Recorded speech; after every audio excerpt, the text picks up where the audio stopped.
Welcome to Middle Fingers Up, the show where we hold our heads high and our middle fingers higher. I'm your host, Kieran McKay. Today we are hanging out with Doreen Chin.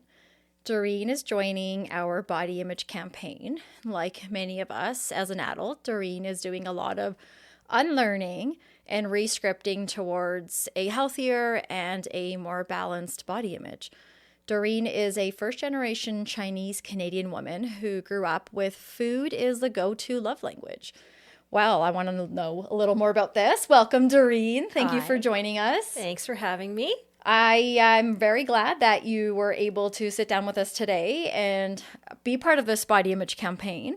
First of all, I just want to kind of circle back to your love language. I'm curious about what your go-to love language is now. Believe it or not, my love language actually is quality time. Oh. Yeah. It's about the time spent together, not necessarily how you're doing it, but just who you're doing it with, the whole process behind it. And I think that still stems from the fact that, like you had mentioned, our love language in my culture is food. But that food usually came with a lot of family gatherings. Yeah. You know, like socializing. Totally. A lot of family events. Huge events. Yeah. I mean, like religious gatherings. Totally. All that stuff, yeah, right? Every weekend was something, even if it wasn't a special event, right? Yeah. And so while the older generation, I'm first generation, and so while everybody did it around food, and that's how you showed that you cared about the person who came to your house, because I feel like since I was born here, I didn't center it so much around food. It was more so around just how much time we actually spent together. Right. Yeah. And two things. When you say born here, you mean Canada, but you also are one of the few OG Calgarians. Right? So coming out here over 20 years ago, anytime since now that I have met a OG Calgarian, it's like you guys are unicorns. So, we are, yeah. There's very few of us. We always leave, and I left to go to Vancouver for a bit, but we always come back. Always come back. There's something about Calgary. Yeah. Yeah. And you were always a Northwest Always. baby. Calgary is built into 4 quadrants. Yes, that's right. And that's as much as I have understood in the 20 years on the map of Calgary. And so you're the Northwest. I am the North. Northwester. I recently just bought a home. I stayed in the Northwest. Yeah. My job's in the Northwest. I rarely come all the way to the South. So this was was like a journey coming down here. Welcome to the South side. Yeah. Did you pack a lunch? Almost. I thought about it. But wouldn't you say, because I'm from BC, you lived out there, that, you know, when my sister comes out here, she'll say, how long does it take to get to so-and-so's house? I'm like, 20 minutes. Well, but how long does it get to that mall? 20 minutes. It's just like everything can't be 20 minutes. But even though you're further away because it's such a massive city, the highways and the roads are built pretty good that it doesn't really take that long. Whereas in BC, you have to get through the residential area and then to a bridge. Yes, and the traffic. Right? And all the traffic. So all those lights you're hitting. So a 20-minute drive in BC that's nothing. No. You're not going anywhere in 20 minutes, really. No. I mean, like, it took me a half hour to get down here. So really, that's not that bad. It's not that bad. It's not that bad. Yeah. During COVID, when I would have to drive to the Northwest, we used to work together, you and I. Yep. And it would take me 13 minutes. From here? Yeah, because, when there was just the essential workers on the road. Oh, yeah, that's right. Nobody was driving. And I think that is where my road rage started. Because I was such a grandma driver always. Just like go by the safety, and I'm a rule follower. And something during COVID happened where I didn't have to worry about anyone on the road. And now when everyone's back, I can't share the road. Yeah. So I'm a road rager now. I've always been a road rager. Yeah. You have to be if you were born and raised here in Calgary. I don't have a big truck. It wouldn't suit me. But, I had to drive around in my little Honda and try to make do with that. Right. So. Yeah.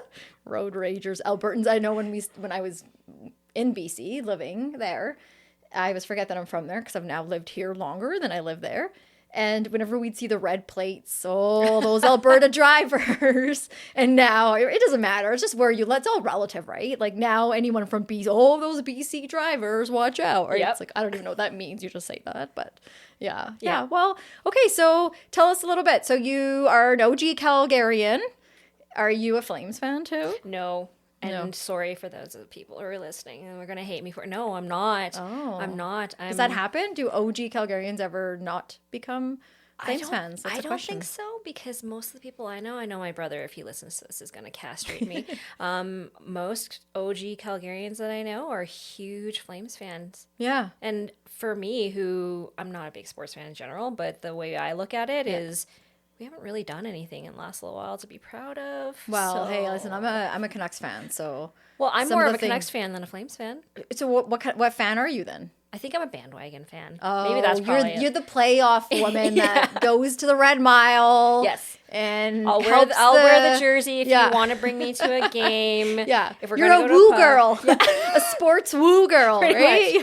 When I lived in Vancouver, I wore a Canucks jersey. Well, you worked at Joey's. Yeah. Didn't you get to see, did you ever get to see the Sedin twins? Oh, yeah. They came to the Joey's that I worked at all the time. Yeah, the downtown one, right? I worked at the one just off of downtown on Broadway, and they actually didn't live too far away. Yeah. And during actually the Stanley Cup playoffs, they would come. They had a traditional, like, they definitely followed their routine. They had their superstitions, I feel like, so they would get the same thing. Do you remember? Like, it's probably a lot to expect you to remember. I right? do. It's so long ago. Well, for Daniel's wife, she really liked our tuna tacos. Oh. He would get a rotisserie chicken, which makes sense. Lots of protein before he's going to play. Yeah. And then his kids, he would usually get like either the chili chicken or some small appetizer that was sweet like that. When it came to the other Sedin, his wife had lots of allergies, so they didn't come as often. They were very specific. Henrik wasn't a regular. Hey, that's so funny. So Daniel would bring his whole family. Yeah, that's so interesting. That's funny. Yeah, you probably got to see a lot of players and entertainers, I would imagine, working on Broadway. Yeah, absolutely. That's a great place to work. One of my most favorite people was from Will and Grace, Eric McCormack. Nicest guy ever. Who's that on? What's the character name? Will. Oh, Will. Oh, okay. Yeah. Yeah. Nicest guy ever. Aww. So sweet. Always came with his family, so polite. You would never even guess that he was a celebrity at all. Really? Yeah. I'd be terrible at meeting. Maybe I've met I've met my favorite Bollywood actor, Shah Rukh Khan, which would be like the Brad Pitt times 100 of Bollywood. But I can't even recall meeting any celebrities. And I feel like I know I was terrible at 14 when I met them. So if I met any celebrities now, I think I'd be just as bad. Like I wouldn't be really good at keeping my composure. I think you just get used to it after a while. If Kim Kardashian rolled into Joey's. Okay, that's different. That's different than a hockey player coming in. You know what I mean? Or like and we had a few of those like C-class kind of celebrities who would come filming like, from the Flash. What's a C-class? So they weren't like huge at the time because they were filming in Vancouver. Oh, so, yeah, like the TV show. Yeah, like the CW shows, like the Flash and like Green Arrow and all of them. They weren't that big at the time. Yeah, fair. I think the biggest celebrity who ever walked through Joey's that I can remember was Jonathan Taylor Thomas. And I was the JTT. And I was the only one because I guess I aged myself. Like you're way older than the hostess. They were like 20, and I'm sitting there. I was like, "Oh my god, that's JTT! Yeah, holy crap!" And everybody around me was like, "Who?" Oh, you're like, you know what? It's fine. You go do your thing. I'll take care of this customer over here. I'll go chat with him. Wasn't he like the cutest one of all of the brothers on that show? Yeah, right. He was also on Home Improvement. And then he was the voice of Simba, and then he was, Was he really? Yeah, I forgot that information. Oh my god, yeah. Oh my goodness. And that's one of the biggest reasons I watched The Lion King at my age was because he was that voice. JTT was a voice of Simba. Yeah. How am I only feeling like I really only just remember this now? Did I know this? You must have known this. We have to fact check later for myself. Yeah. My own personal fact check. Yeah. Like, did I know this information? Absolutely. Oh my goodness. He was a good one. That's amazing. That's a good one. That's a story that you should always share when you, thank you for sharing that today. That's wonderful. You learned something today. I wish I had stories like that, but I don't ever, of meeting celebrities and all those folks, but that's a good area of town to be, right? There's always something going on. Yeah, and when the Twilight folks came in. Oh, yeah. Because they were filming, right? Nowadays, they're filming a lot here in Calgary. I know. We're just as cool. I know. Right? If not cooler. We are way cooler. Yeah, right? We got the Kevin Costners and who else? We have, what's that show that everyone... What's that one called? Because I don't watch these shows until 10 years later. You'll watch it when they've made the sequel. Oh, 100%. I'll be like, do you guys remember that show? What's it called? The Last of Us. The Last of Us? It's filmed here. And people be like, Kieran, come on. Seriously. That's what I do. It's like, do you know that? I was talking to my friend Amy the other day and she was laughing at me. She's like, you're so funny when you're like, do you know that show Sex and the City? Because I had asked a sex therapist that the other day and kudos to Sky Blue. She went along with, yes, I have heard of it. Whereas most people that know me are like, give it up. How have we not heard of this show, right? So anyways, I also want to thank you for being here and coming on and talking and being part of this campaign. Because first of all, it's not easy to want to talk about the things we're going to be talking about. But also, you've been a proud supporter of us from the start. And I really, really appreciate after any of the episodes that you've listened to, I will get some feedback from you about what you liked about it. And what's really, really cool is when you send me your texts, it's the ways that you connected to one of the guests or the story or all of them. And I think that's like our ultimate goal here is how can we share stories of everyday people that we work with, that we live with, that we are inspired by, that are outside of entertainers and celebrities, just our everyday life people that brave pretty big traumatic life situations, like these body image struggles, let alone other traumas, let alone whatever stories or experts that have been coming in. And I think that's lovely to hear from folks like you and saying, hey, I connected with this and this is what that means for me. And, if we're healing through stories, I think we're not doing that bad at all, right? Like it's humans influencing humans through everyday life. And hopefully people who are maybe silent or quieter about these things can start to feel that they're connecting as well to the community. And so knowing that I have people around me who have had their own experiences with body image normalizes what goes on in my head. And if I can start to normalize my fears and anxieties, maybe that will help me with the next step, which is to reach out to someone and take it a step further as a minority, hearing and seeing people from our minority communities find their voice by speaking up. I think then, like my good friend Ice Cube says, today was a good day. So having you on to talk about your stuff, and hopefully just like you text me about how you've connected, others will reach out as well and say, oh my God, this is really good. Thank you for this. This was helpful to talk about, hear about. So thank you for being here. I'm so stoked because this is, like you said, this is exactly the place where I would want to share my story. I mean, like it's the first time probably I've talked openly about a lot of these things. And it is because of all the different stories that I've listened to all of them, and yet I can connect to every single one of them. And it just goes to show that you're not alone. It really does normalize. I like how you said normalize, because sometimes you just feel so alone. Yeah. And I really want to say thank you to Steph because she was on 2 episodes and both of them I was just bawling. Harmony, bawling because two, I could totally get it. Yep. And then she came on the body image one. And again, I was just thinking, God, I can totally relate to this woman. Yeah. And I was thinking about my own experiences and the fact that she was feeling the same way, a minority woman, going through the same struggles, just made such a huge difference for me. Yeah. And so as scary as it may be to talk about things that are so taboo, I just feel like if it makes a difference for even one person out there who identifies even a little bit, that's enough for me. Yeah. Yeah. I'm with you. Yeah. That's that's the name of the game. It is. Well, it's like what Ice Cube said, right? Yeah. Then it's a good day. It's success that we have reached out or someone has come back. And I don't share this often, and maybe that's something I should start doing through Instagram or whatnot. I'm just learning a lot of this posting and sharing stuff, mostly because I don't want to annoy people with oversharing too much. So I don't know what the okay is. And I guess I'll just use everyone as my measuring stick. People will let me know if it's too much.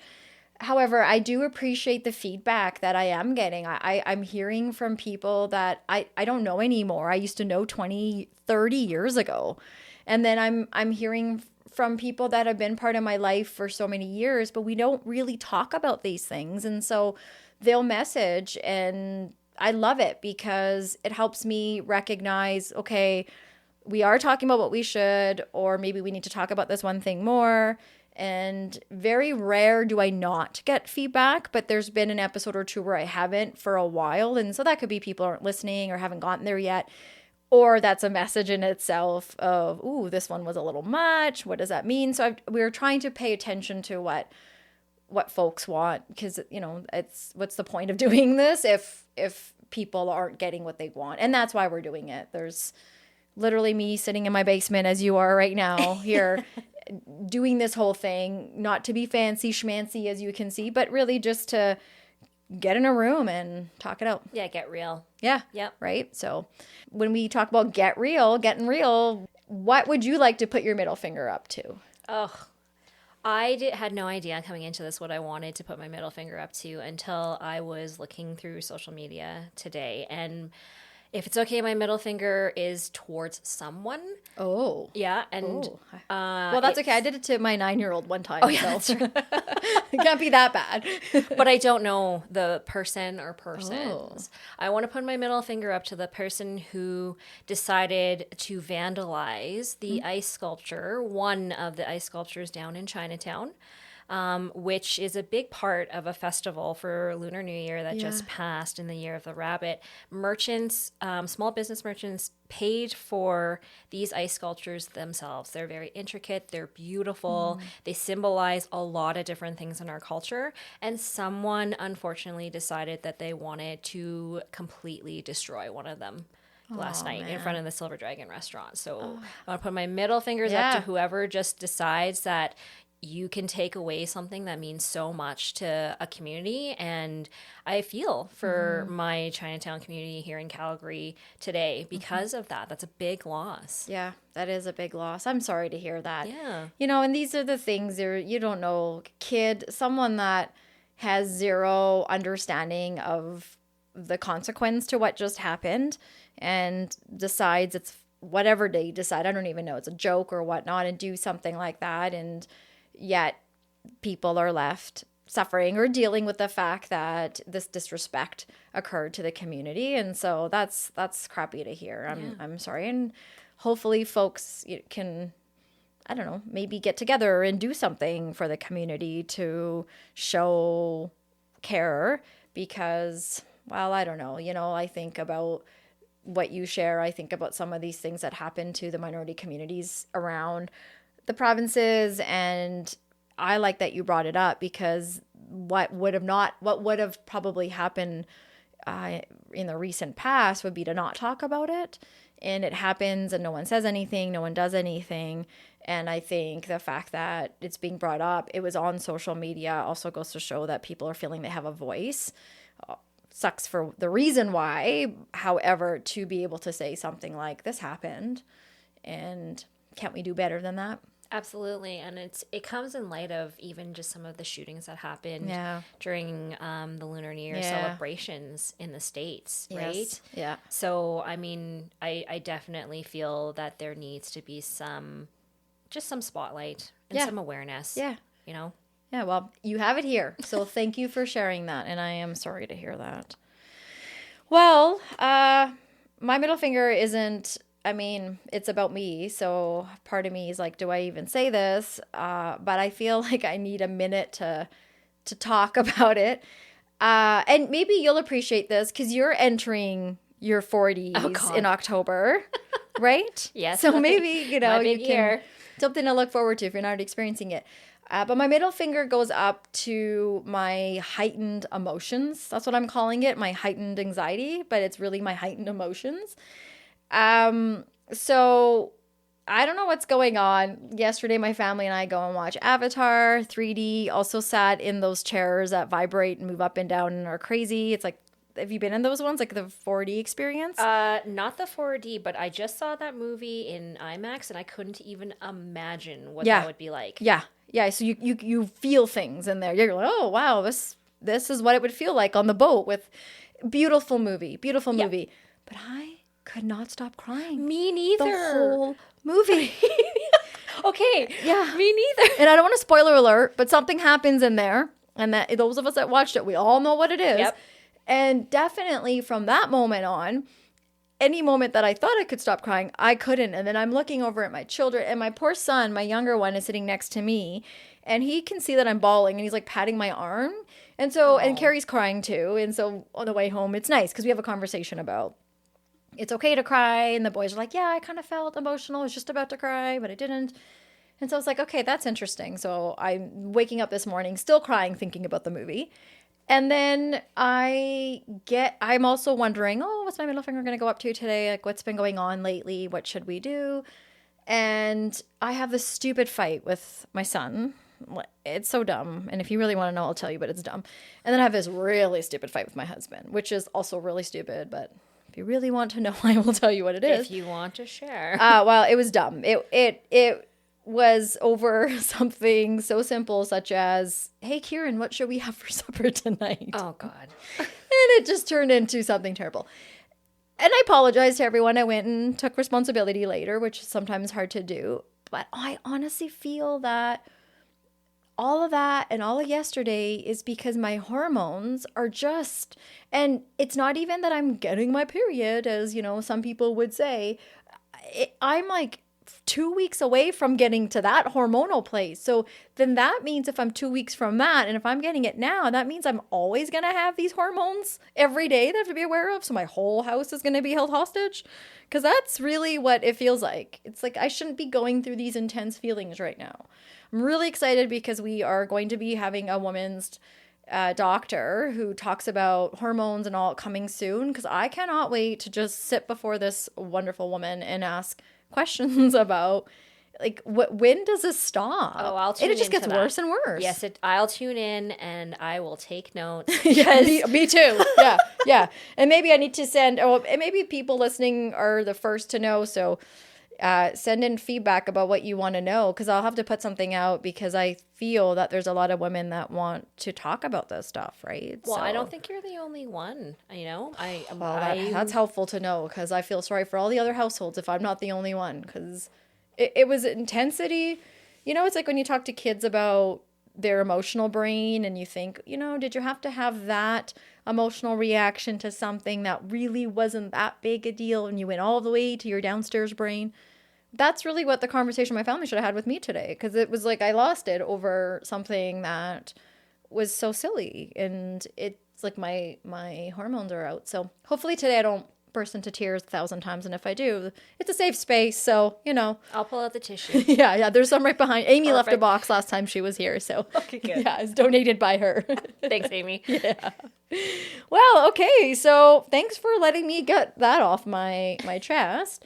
Okay, so I just want to go back to, you and I had some conversations leading up to today, and so I just want to sort of go back to that and ask you, you had said something about the stereotypical Asian woman that you sort of grew up. So what stood out to me was you had said, you know, Kieran, you talk about a lot of your body images stem from your white girl complex. I always talk about my white girl complex. You're like, for me, it wasn't even about that. It was trying to fit in what a stereotypical, quote unquote, Asian woman should sort of fit, this little box or mold she should fit into. So can we start there? What is your understanding of what a stereotypical Asian woman is? That everyone's understanding, or is that your experience?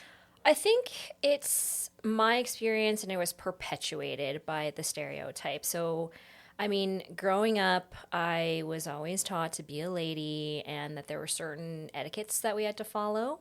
And then on top of that, a lot of contradictory messages around food. Mm-hmm. So being raised by my grandparents, it's very, very I mean, it's normal for a lot of Chinese households to be having your grandparents in the home with you, raising you. Yeah. It takes a village, and my parents would work. They were immigrant parents. And so I had these grandparents who, again, love language is food. And their way of caring for you is food.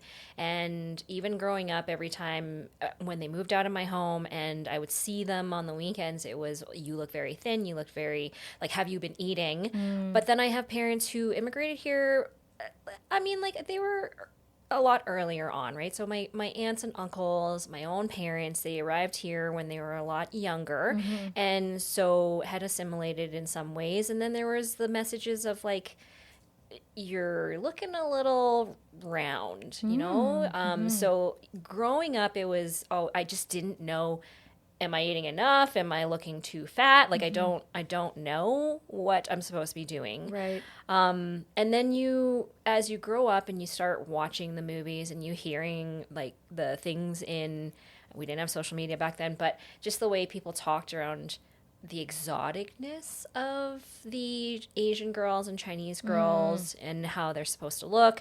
Import modeling was huge when I was a teenager too. And what do you mean? Was like girls who would go and model in front of the big riced out cars, you know, like import cars. Fast and Furious. That's what import modeling is. I had a whole different understanding before you explained it. Okay. Yeah. Oh yeah. So that almost like the video game girl. Yes. Yeah. Yeah. You know, so, like, really small. Yeah. Really sexy. Big eyes. Absolutely. The bangs. Totally, right? Yeah. I was huge. And when we were growing up, like, the Fast and Furious franchise was coming out. And then the fast cars were kind of the thing, right? So I just really, I guess, related to that and wanting to look like that, which is very small. And I'm just not. I don't know if it was genetics or we used to joke, my friends and I, that I'm the mailman's kid because no one in my family looks like me. I know people can't see me, but I'm very curvy. I have very big boobs, and that's just not typical of the frame of a Chinese girl. Like, they're very petite, they're very small. And so are you saying that there were less Chinese girls, or maybe even Asian girls in general, that had your frame? Very few, hey? Yeah, very few that I encountered. Yeah. Really, growing up, like, even when I went to Chinese school, all the friends that I had growing up, I just didn't look typically like them. I also developed at an earlier age, so I started developing my breasts earlier and such, and so I really just wanted to look like them. Yeah. That's what I wanted. Yeah. Did you have a lot of Asian friends too growing up? I did. And so did your friends fit that box? Yes. They did. They did. And so when you were growing up, was there a lot of jokes about you and your big boobs and you, or was it sort of a topic that it was a taboo, like no one talked about that? I don't think anyone ever talked about it, and if they did, it wasn't to my face. Yeah.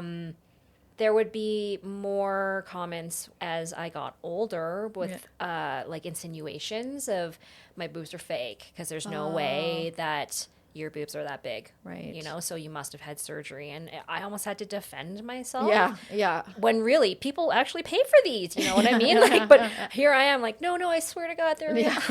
Yeah. So for sure. Yeah, it was more, no one really ever confronted me with it. And when I reflect back on it, actually a lot of people would make more positive comments if I think about it, like, actually it's a gift that you have, you're very unique.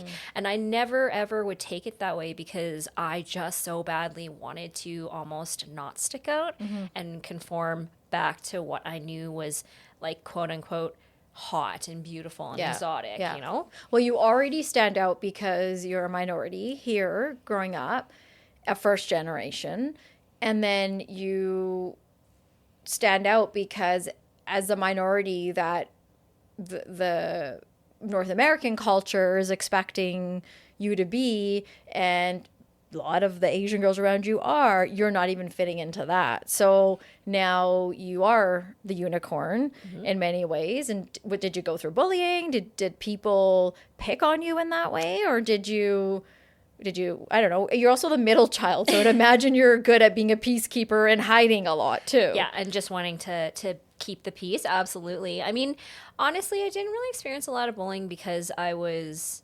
Asian.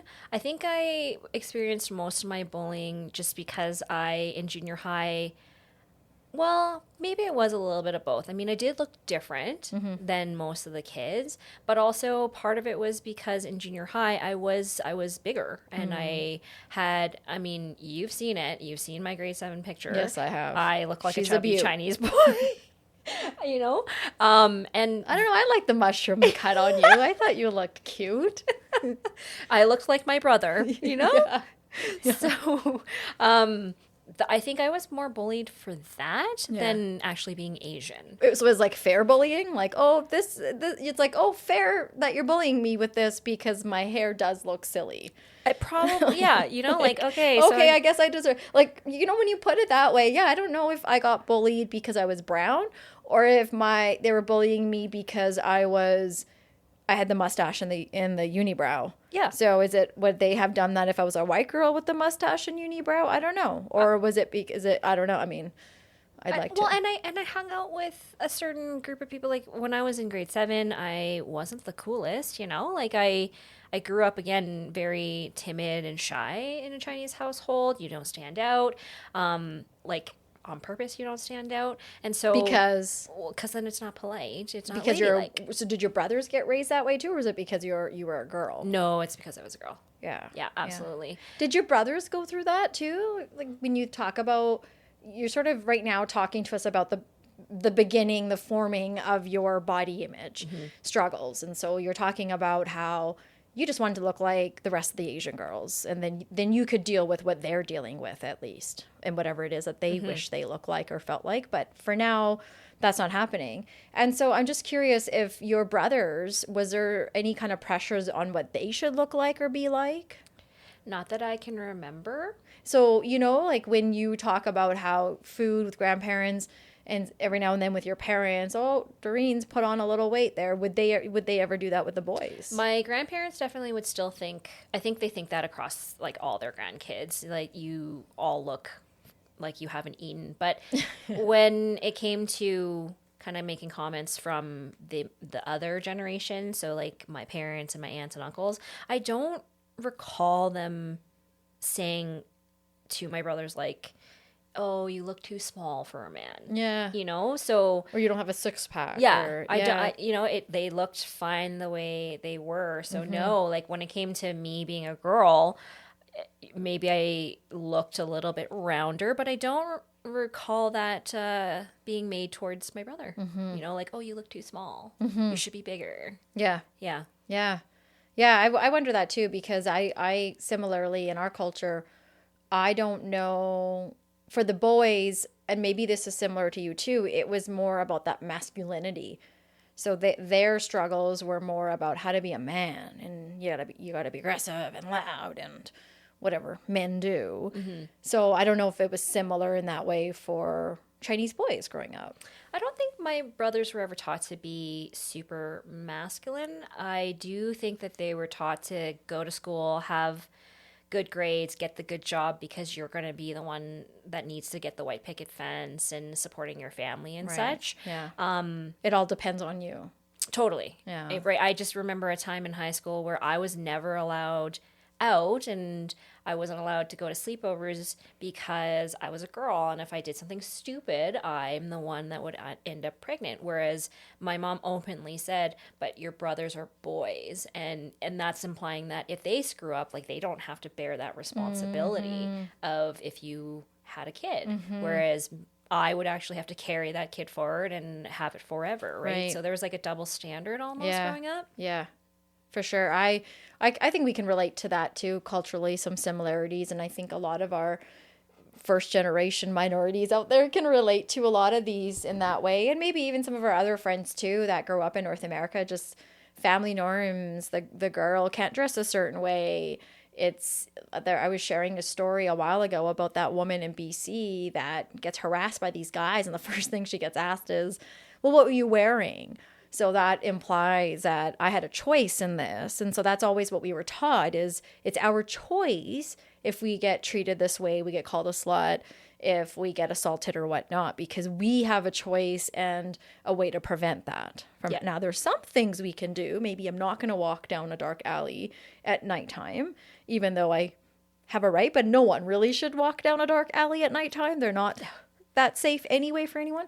So I think there's always been these sort of expectations or these norms for girls than boys. And that was in our time. In today's time, there's so many different identities for young people, and they are figuring things out in a different way than that I'm even watching with my own children than when we were growing up. And sometimes I look at my kids and I think, man, you have it so easy. Just like, you just got to say that to me and you didn't get a shoe thrown at you. Or your ass beat. Yeah, you didn't get a wooden spoon coming at you. And just once, if I could help you see without, but that's a good thing because we want to do better. We want to be better, right? So there you go. That's living proof. So as you're growing and you're trying to figure out what and who you're supposed to be, your identity's forming, what would you say from childhood, adolescence to where you are now? Like, what would you say today is a definition of your body image? And let's work backwards from there. The definition of my body image growing up? I mean, what would it be for today? Like, as today, Doreen, almost 40-year-old, what would you say is the definition for you of what your body image is? My body image is my own, and that can come from genetics. It can come from so many different things, and it's different than the next person. Mm-hmm. And who I formed myself to be right now in my 40th year is one that is more focusing on what my body can do for me and the strength and resiliency that it has. Now, I say this with a grain of salt because every day is still a battle. Sometimes it's minute by minute, man. Like, because it's so entrenched in you and societal norms and so many years of growing up thinking a certain way is right and that something is wrong with you. Yeah. It is very, very hard every day for me to look in the mirror and not body check. Yeah. And instead check myself out. Totally. Yeah. Right? Yeah. And so what I have to do now is define myself by what I want my body to do moving forward and not by what it has not, in my mind, done for me yet. How did you get there? It started, it's been a year now where I have gone from doctor to specialist to name it. And really how it all started was because I had wanted to get back to a certain weight about a year ago, let's say.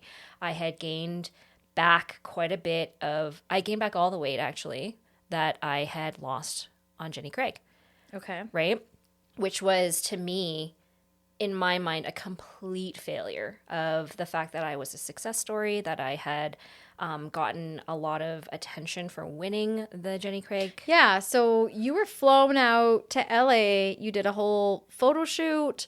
You got a little new wardrobe. All expenses You got to be part of a commercial. That's right. There was a few of you that won this competition. Yes. And that was the most pounds lost, or how did you get to that? They picked according to your story that you wrote, and also it wasn't based just on weight because there's people who lost less than me. There's people who lost a lot more than me.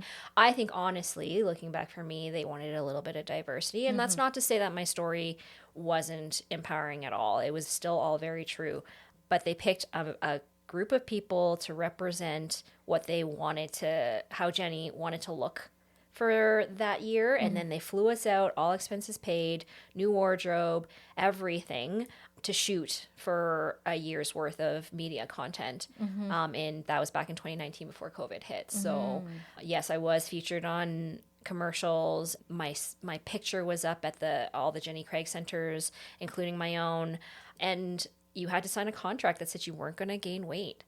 What? Because if you're going to be the face of Jenny and you suddenly gained all that weight back, they can't use the stuff. They can't use the pictures of you. So to gain, I think it was a year or something, you cannot gain the weight back. Okay, so can we just pause for a second? Because I did a little bit of research into Jenny Craig and these Weight Watchers things.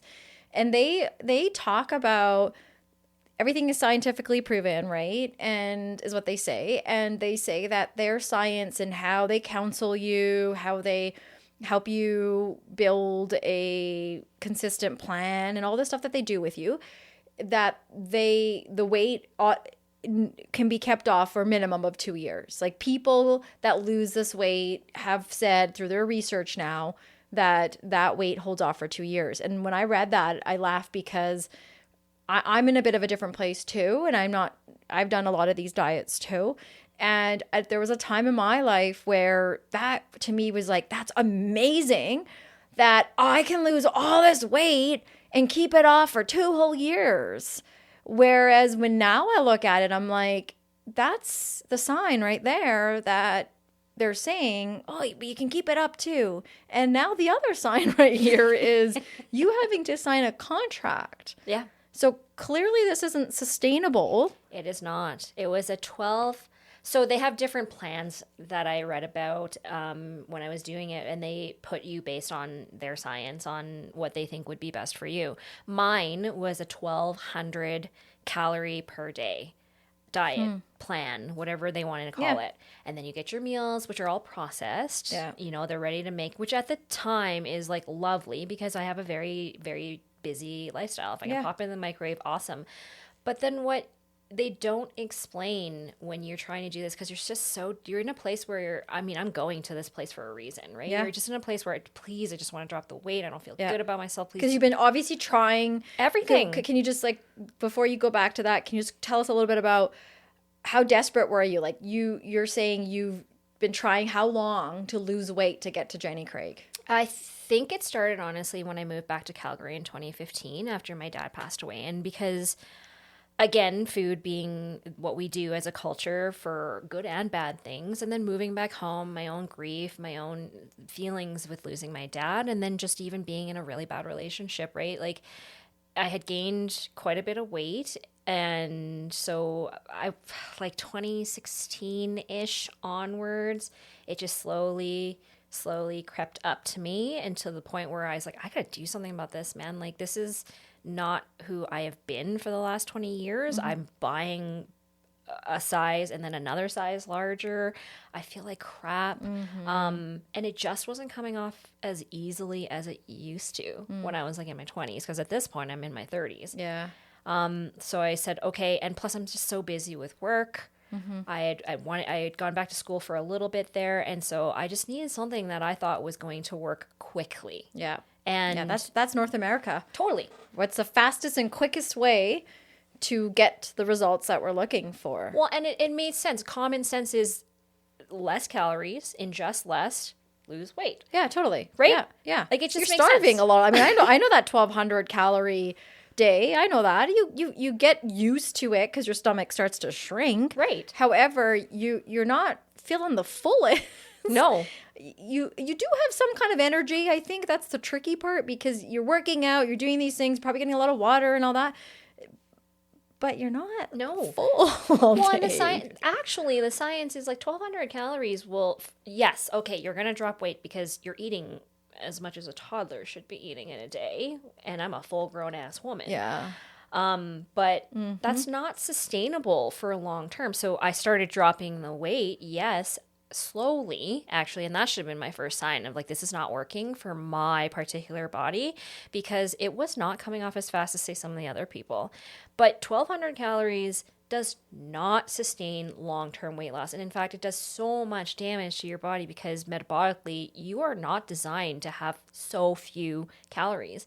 And our bodies, now I've come to learn, will do anything, and they are beautiful things that protect you and try to keep you alive at any means possible. But that means it's going to draw from different things and functions in your body that you need to, stay alive. Well, like Steph was talking about how dehydrated she was for years. Yeah. And that's what would bring her back to the hospital. Her body's doing everything it possibly can to keep her fluids going and functioning. However, it's borrowing from other parts. I mean, I'm not a science person, but I'm imagining it's borrowing, like you're saying, from other parts. And then we're malnourished in other areas. And yet, as she and I talked about, and you're saying, it works. It works, yeah. So why, of course, a place like Jenny Craig, when you walk in and the doors open and you feel this hallelujah, they're trained professionals, they're counselors, they have doctors, they have all the things before you and the science to back up how this is going to work. And when you're desperate, of course that's going to work. And when it does work, which it did, you were the perfect example of why it worked. You're going to LA and being fancy. Celebrated, completely celebrated. Right. I remember at work, we used to work together at that time too.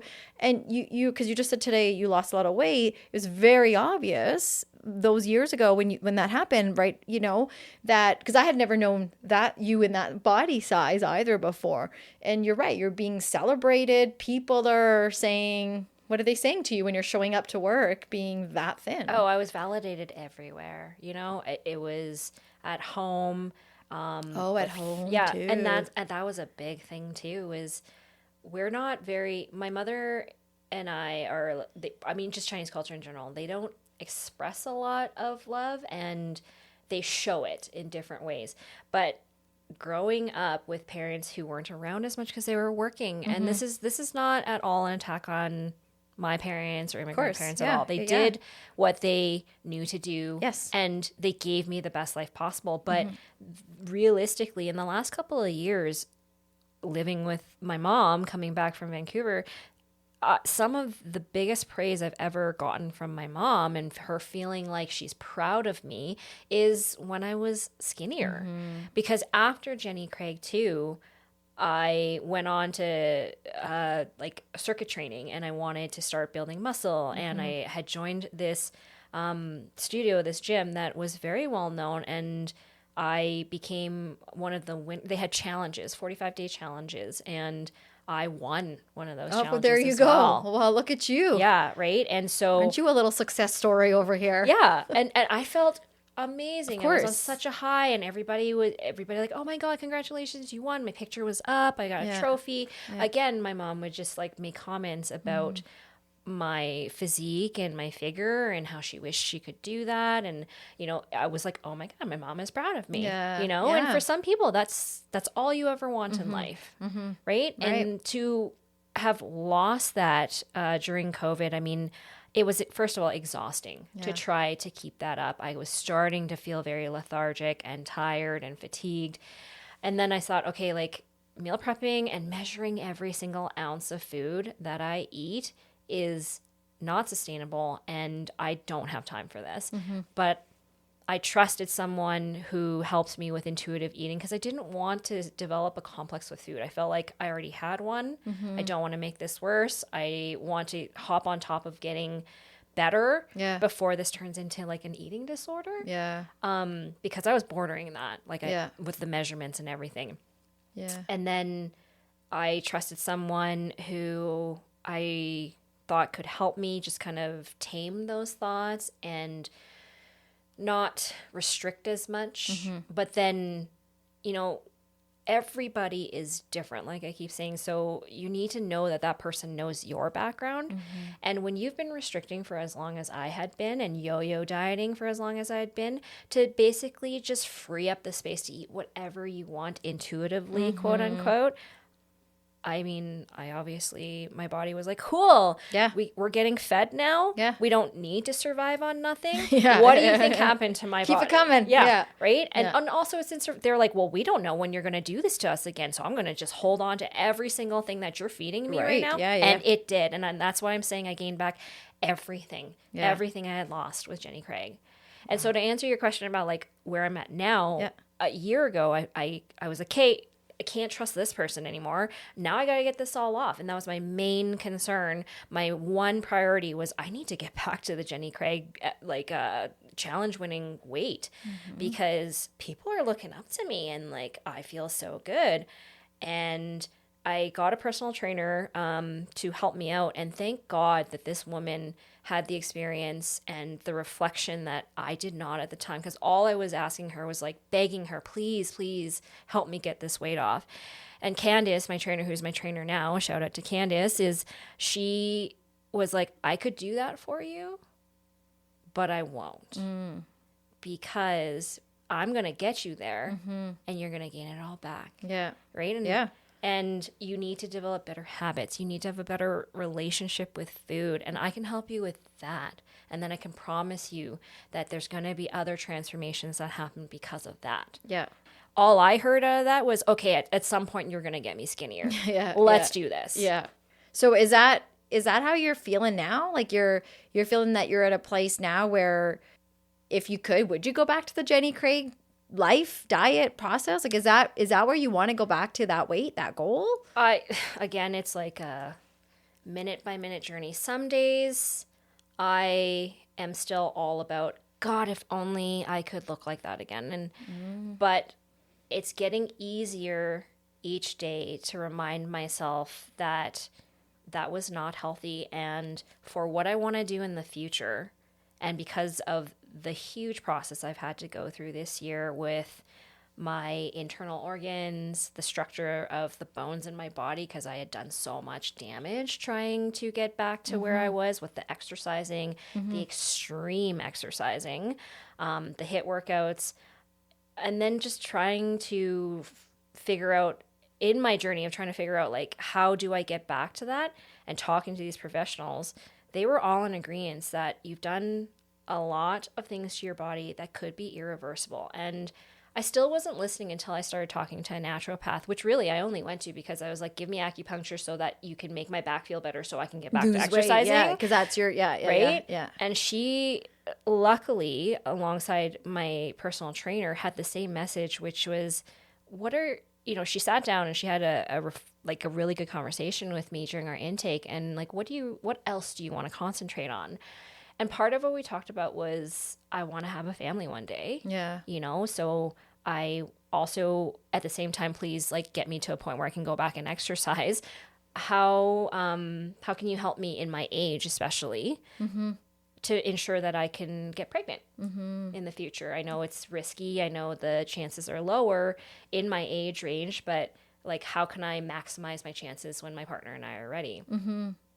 And she, in the nicest way possible, pointed out that because of the strain I had put on my body and how my body had pulled from different places, I had completely fatigued my adrenal glands and heightened my cortisol levels to the point where if I didn't get on top of that now, there's a good chance that I wouldn't be able to have a family in the future, right?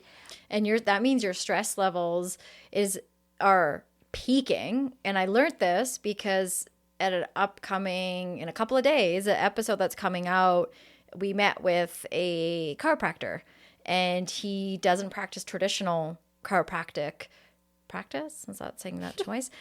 He does a very different thing that he sort of has come up with, and he's working with others. And he talked a lot about that we don't look at that and the impact that we're doing internally to ourselves when we continue to struggle with some of because we were connecting the link from chronic pain to mental health. That's right. And all of this came up. So it's unfortunate to hear that. And I feel like I'm hearing so many more stories, and I don't know if it's because people are willing to talk about it more now, or if it's happening more now, where people in relationships, couples, partners are struggling to conceive. And when Stephanie shares her story, the feedback that we were getting from people saying, this is very helpful. I cannot believe this. I'm in the same boat. I didn't know, was it because of these things that I did back then? Because there's lots of these diets and pills and all sorts of things that we grew up with. And it's what you said a few minutes ago with, this stuff was ingrained. And so I often feel our generation and the ones before us had it really, really hard with body image, because that amount of ingraining for even the women before us, let alone our generation, and maybe even the one after us, it wasn't the way it is now, where we can start to talk about it and feel good. And a lot of campaigns out there where they're seeing people with different colors and cultures and sizes and shapes, which is a good message out there. And I think my kids' generation and the younger generation are doing a great job paving that for us, because they're putting their middle fingers up to all sorts of body image stuff, which is lovely. And they're teaching us as well. However, it is really hard to undo some of that because you've learned some lessons along the way. And like you're saying, it's day to day where you're still going back to when you look at yourself in the mirror and say, oh, why can't I look that way? Or remember that time when I did. And the amount of space we hold in our mind for that, it blows my mind. And my question to you is, what do you wish your relationship with your body moving forward will be? What kind of relationship do you want to have with your body moving forward? I want to actually cherish what it can do and how resilient my body is. Because if you think about what I am doing, my new process of what I'm trying to make my body healthy for, it's literally to birth a human being. And I have to stop punishing my body when I want it to do so much for me. Yeah. Right? That's what I want my relationship with my body to be, is one of like, thank you. Yeah. God, thank you for, even though I've put you through how like 30 years worth of damage and just absolutely messing you up and confusing you with whatever I was trying to do. Thank you for keeping me standing upright, for the strength that you're actually developing through the weight training that I'm doing now. Thank you for potentially giving me the chance to have a family in the future. Yeah. You know? Yeah, I agree. I think that's a good place to be and continue to work towards, because when I think that way, it helps me recognize that I am healthy and I'm alive. And honestly, it doesn't get better than that. Totally. It like, you're not breathing, you're nothing. So the fact that I am breathing, what can I do to keep that going longer? So what do I need to do? What can I be in charge of being healthy? And when we some of us live in this all or nothing world where the boundary is one extreme to the other, and we don't always have this balance in the middle. So what I'm learning is I don't have to work out 7 days a week and do back-to-back classes and go hard because mentally I'm feeling guilty that I'm not doing enough. I can be present the times that I do go work out. 4 times a week is my goal. And in that time, I'm giving it my all. I'm doing my best so that the other times I'm not working out, I can remind myself I did it. But even when I do work out, I don't have to go to that extreme. It's like I don't have to do 6 sets of these squats. I'm just going to do some. Yeah. And my goal is do 2 sets, 3 sets, but I may not be able to get there. Just teaching myself that it doesn't all have to happen. However much I do, good, I got it. And maybe tomorrow I'll do more. Maybe, I'll do less.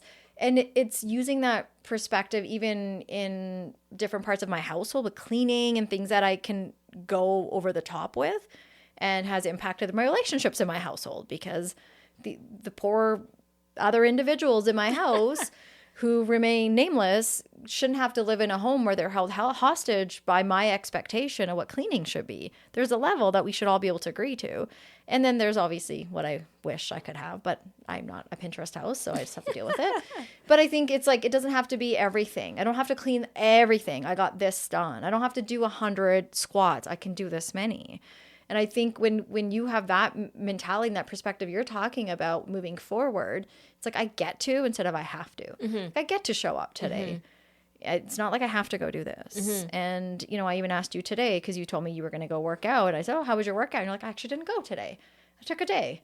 It's like, oh, that's great to hear and to share that and feel good about that, instead of, feeling guilty, or like I would have made sure I worked out so that in case I got asked, and it's like, I did it. I went, right? And it's just like, who are you doing it for? Well, and that's the message when I'm talking to my therapist. She asks me, what are you doing this for? And is what action you're taking today matching that? Is what you want to do this for congruent with what you want in the future? So when I'm working out extremely hard, is it because I want to help my mental health? Because, that movement is good for your body. Yeah. But at what point does it cross over to I'm doing it because I have another ulterior motive? Yeah. Is it because I feel guilty because I had a snack last night? Is it because I felt like I had to impress you this morning, for example? You know, like, what are you actually doing it for? And is it congruent with what you want for your future? Yeah. And I love that. Right? Yeah. And so, no, I didn't want to go work out today. I didn't feel like it. And I'm not going to push myself because I'm not going to make myself feel guilty.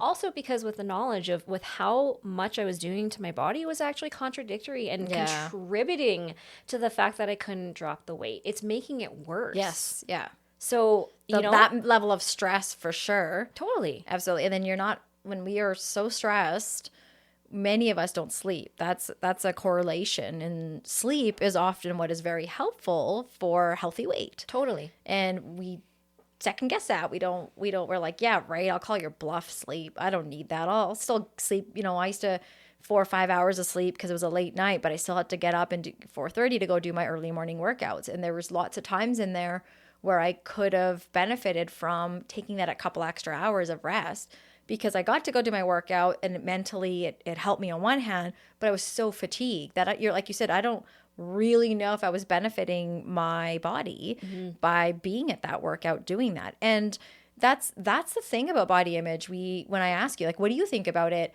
I feel sometimes they say body image is how we as individuals define it. And often I feel like, no, my body image was defined for me. Ditto. Right? Like I didn't want, today I look back and tell little Kieran, we didn't want little adolescent Kieran, 20s Kieran, 30s Kieran to be that miserable.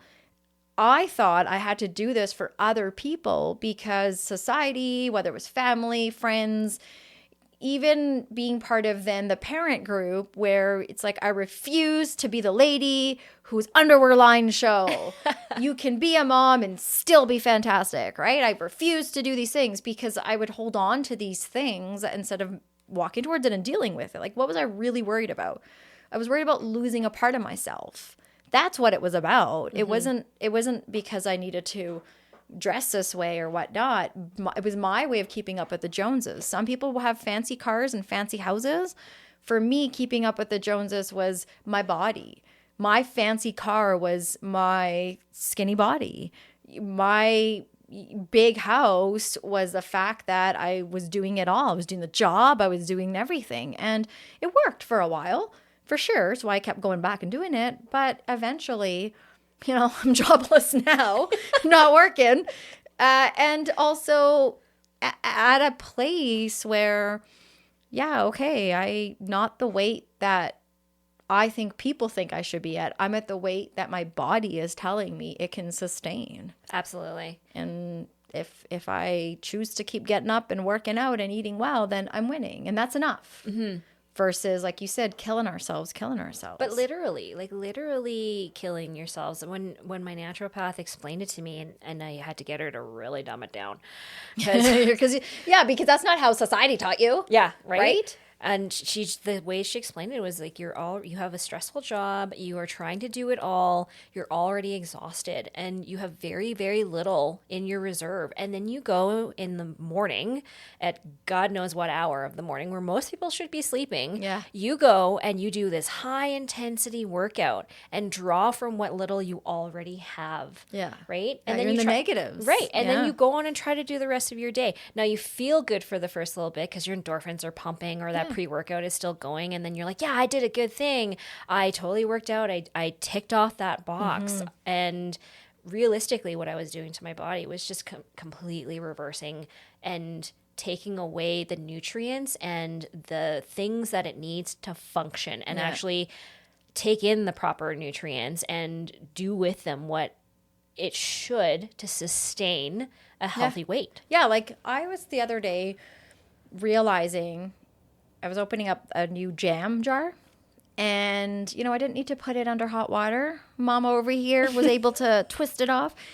And as I was doing that, I was thinking about it and I thought, you know, like a few years ago, I was working out so intensely, so hard, doing all these things, eating all these things, and I should have been able to open this friggin' jam jar, and I never could. I did not have the strength. That's right. Because like you, I wanted to look it. I didn't want to be it. I didn't want to be healthy. I just want to look like it. And the other day when I opened it, I was like, well, look at that. Look at that. How come now I can do that? And I'll tell you why, because I'm not putting in that level of intensity in my life anymore. I refuse to allow that in all aspects of my life. I'm not going to lose myself in a fight like, this morning. I'm not going to lose myself in that way. I'm not going to hate someone. I just, when you get to this place in life, when it doesn't matter what decade we're in, some of us get there before the 40s. For me, it took my 40s. Some get later. It's like, what are our priorities? And like you said, like with your naturopath and your counselor there, like what are you doing this for? Which part is this benefiting you? Mm-hmm. So, okay, great. I'm that thin now. How is that benefiting me? I'm crankfest. And what are we're just, if we keep, it's like when you work at a job and you don't tell your boss that you work so many overtime hours and you keep giving them so much, and then they just think that you can do all that extra stuff in that short period of time, and you kind of shot yourself in the foot. Yeah. Right? It's like that. It's where it's like, that's not realistic. If we talk about it, then we can start to share. It's actually not realistic to look that way, the way they look like on TV. No. So, okay. And if Jenny Craig has you signing a contract, that's a big message saying that it's not sustainable. So where do we individually challenge ourselves and say, okay, what's sustainable for me? I like what you just said. I want to bring up something. You said that I want to look like I'm healthy. Yeah. Not feel healthy. But that just, a point that really recently hit home for me was I had not seen a lot of the people that I went to this gym with for I've been there since it opened. And one of the people I met there, I've made many friends there and had a birthday. And I hadn't seen them for a while because I hadn't gone to the gym. I was healing, and they were asking me what was new.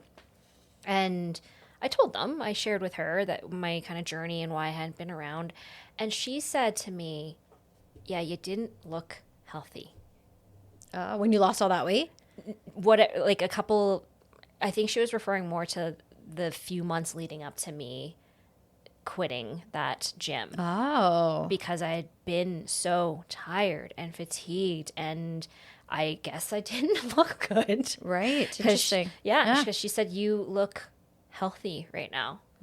You look a lot better now. And you're not the same size as when you won those challenges, but you just didn't look good back then, Doreen. Yeah. And I was just like, what do you mean? I was this big. Of course So I was super tiny. Yeah. I looked great. Yeah. But that's not how people saw me. Do you ever look back at that time when you lost all that weight through Jenny Craig, and then to when you were at that gym for that long, and then where you're at now? You were at that place and you won that whole contest, and now you're saying you've gained it all back. What kind of pressures does that bring up for you? Oh, so much. I deal with a lot of embarrassment. I deal with a lot of guilt and shame that you know what, Doreen, you had one job. You had one job, and that was to keep off the weight. Yeah. You know what I mean? I made it more about me and what my failures were and my inabilities were than the fact that it's not sustainable. Yeah, the reality of why you couldn't. It wasn't about that. It was you did something. Yeah, it was I was a failure. Wrong. Absolutely, because do you hear that from your mom and other people in your community? Well, no one has ever actually said to me I failed at it. There was an incident with my mom where I had to really educate her, and I shared this story with you back on our trip in Orlando, and that goes to show exactly how I grew up and how it was instilled in me that a certain image was important. And what really hurt about the situation with my mom in the elevator was, I wish you would just understand that the reason I look the way I do right now is because I'm healthy, and I'm doing this because I'm actually trying to prepare for something that she herself has been on me about, which is when are you going to have a kid? And so for the contradictory message of man, Doreen, you really let yourself go. And I'm allowed to say that because I'm your mom versus Mom, if you could just understand that how miserable I was and how much time and pressure it took for me to look that way a few years ago. Yeah. And that it could potentially, which I still don't know, I'm trying, but it could have potentially ruined my outcome of having a baby down the road, which to you, Mom, yeah, that's your ultimate goal. like you want me to be happy and have a family, and me too. But now here you are just basically making a comment about my weight again, which reinforced what I already grew up with. Yeah. We had talked about that when Stephanie and I chatted together in that episode as well, for anyone listening that is a parent and trying to help their children be healthy, or when we have family and friends that we care about and we're worried about them. And the question we had put out was, how worried are we? Because there is drastic weight loss and weight gain, and that happens sometimes, some kind of hormonal imbalance, a medical reaction to something. And I'm not talking about those extreme. Most people are in that boat. Most people are what you and I are talking about. We yo-yo. We go up and down. And when people that care about us say things like, oh, man, you're so thin now, or, oh, man, you've put on some weight, or I thought you didn't eat those carbs. When you do that, your worry is actually perpetuating the vicious cycle. Right. It's actually not helping. So there are other ways to lean in and share with people, or ask people, how are they doing and what are they doing. It's just hard when a lot of those conversations do happen with family members and friends and people that also grew up in a very skewed society where your success is based off of how fat or skinny you are. But that was my whole life. Absolutely. If you're fat, you weren't going to get married and have kids and do all that. If you were too, I mean, the only bad thing about being with skinny was when you were too skinny. And the bad thing about that was they just had to spend a lot of time feeding you.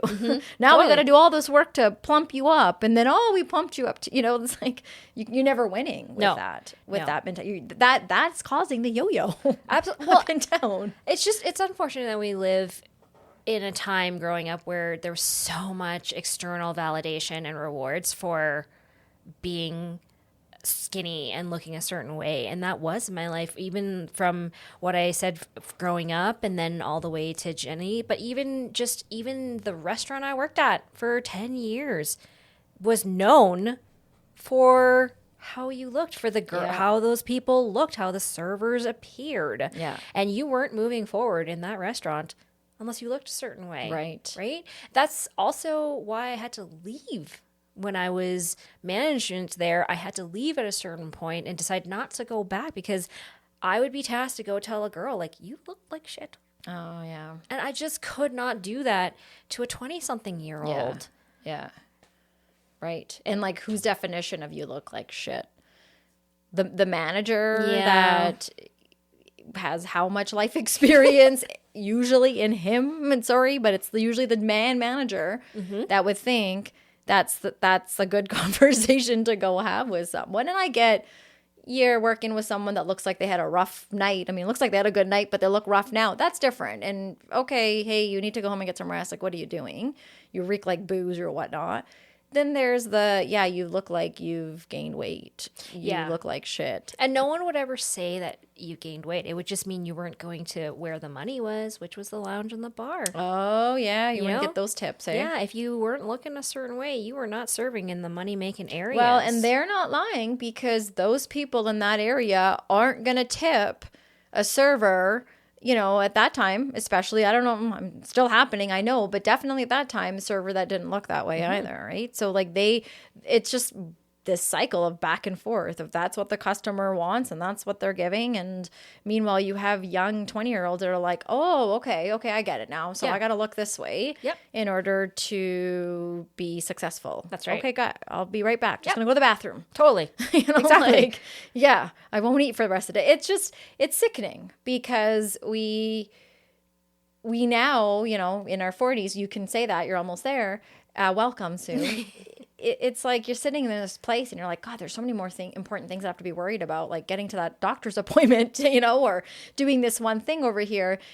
But instead, my mind, again, is consumed, like we were just saying a few minutes ago, with stuff that I've been dealing with since I was a 14-year-old or a 6-year-old or whatnot. And okay, so what am I going to do to start to clean that closet out now? Because you can only keep so much up there. And I do feel you start to get to a place, at least it did for me, where a lot of reflective work around, what is my happy? What does being realistic mean to me? Why do I want to be that way? And I think those questions can sometimes help steer me and maybe even others into towards a place of, okay, this isn't really for me. I'm doing this to please someone else because someone thinks I should look this way. It's like wedding season. That's always an interesting time. Oh God. For brides and all that. There's certain milestones that are coming up in your life, and then you feel like you got to go on this diet, you got to look a certain way, and it's constant. During your pregnancy, before you're pregnant, you're trying to lose all this weight before you get pregnant because you're going to gain more weight. Yeah. Right. And it's like, okay, so is that where the focus should be? I don't know. Right. Like those are things that we have to ask ourselves. If it's stressing me out, is that going to help me in the end get to that place? Why am I stressing out about it? And how do I break? But when those pathways up in that brain, right, when you're doing that, sending that consistent message to yourself back and forth, others are sending it to us, it paves it up there, and it can be undone. It takes us time. A lot of time, especially when you've spent so much of the real estate in your brain around what people think you should look like, what you think you should look like. And it's very intentional what I have to do day to day now around, okay, what if this is my baseline? Yeah. What if this is just how my body is meant to to look like? Then what? Yeah. Are you going to do the things to keep punishing yourself to get to a place where it's not meant to be? Or do you just start to accept that this is what my body is supposed to do? And how do you make that your new beautiful? And I have to really pay attention and be present to the things people say to me, because like I had mentioned earlier, I would just pass off what some people would say to me when they were saying like, God, yeah, I wish I had boobs like that. Or, like I wish I had curves like that. And I would say, no, I want to look like that. But now I really have to pay attention to when people compliment me. And that's really hard to do. It's actually a lot harder than people would think to accept compliments. Yeah. But it's uncomfortable. It is uncomfortable. Yeah. You don't believe it, so how could it be true? Absolutely. What are some negative reoccurring self-thoughts that you have to work through? I think the biggest one is usually when I wake up and is like the looking in the mirror and thinking, okay, like my body, my tummy is not flat enough because it doesn't fit into those jeans. That was a big part of joining Jenny Craig when they asked me why I wanted to lose the weight. And it was because I wanted to fit into these jeans that I had when I was like 20. Yeah. Yeah. And that's so realistic. Right.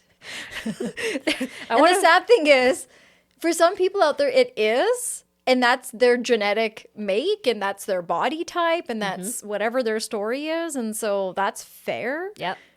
For many of the rest of us, that's just not realistic. No. Your body goes through a lot over the years, especially if you're going to say you want to fit into those 20 years ago jeans. Yeah. I mean, I can get that. We all have that outfit or that dress or whatever that thing is that we hang up or at least mentally hang up, that bathing suit. Right. I'm going to fit into this. I'm going to do it this time. My dream is always, first of all, to wear a bathing suit without a shirt. And I've done that now a couple times. Then it's those bathing suits with the cuts and everywhere, those ones. I'm like, but who can wear those? Because those things, like my lady parts are, everything's just hanging right out. I'm like, how do you have water and it's gonna. Well, that's just it, right? So it's like, that's not going to happen, right? So it's like, okay, so fair. Maybe that's just because that just doesn't fit my body type. At the same time, there's 100 different bathing suits. And why am I worrying about this? Why? Because that beautiful woman over there can fit into it. Good for her. Have a wonderful day, lady. Over here, this lady, me, is going to wear the full long sleeve one piece bathing suit. And that's going to be a success story for the day, right? It's like what works for me versus trying to, again, fit into your bubble or what you're doing. And I recently did that boudoir shoot. And that was one of the things Lori and I talked about is before we even did the shoot, she talked about that whole mirror thing.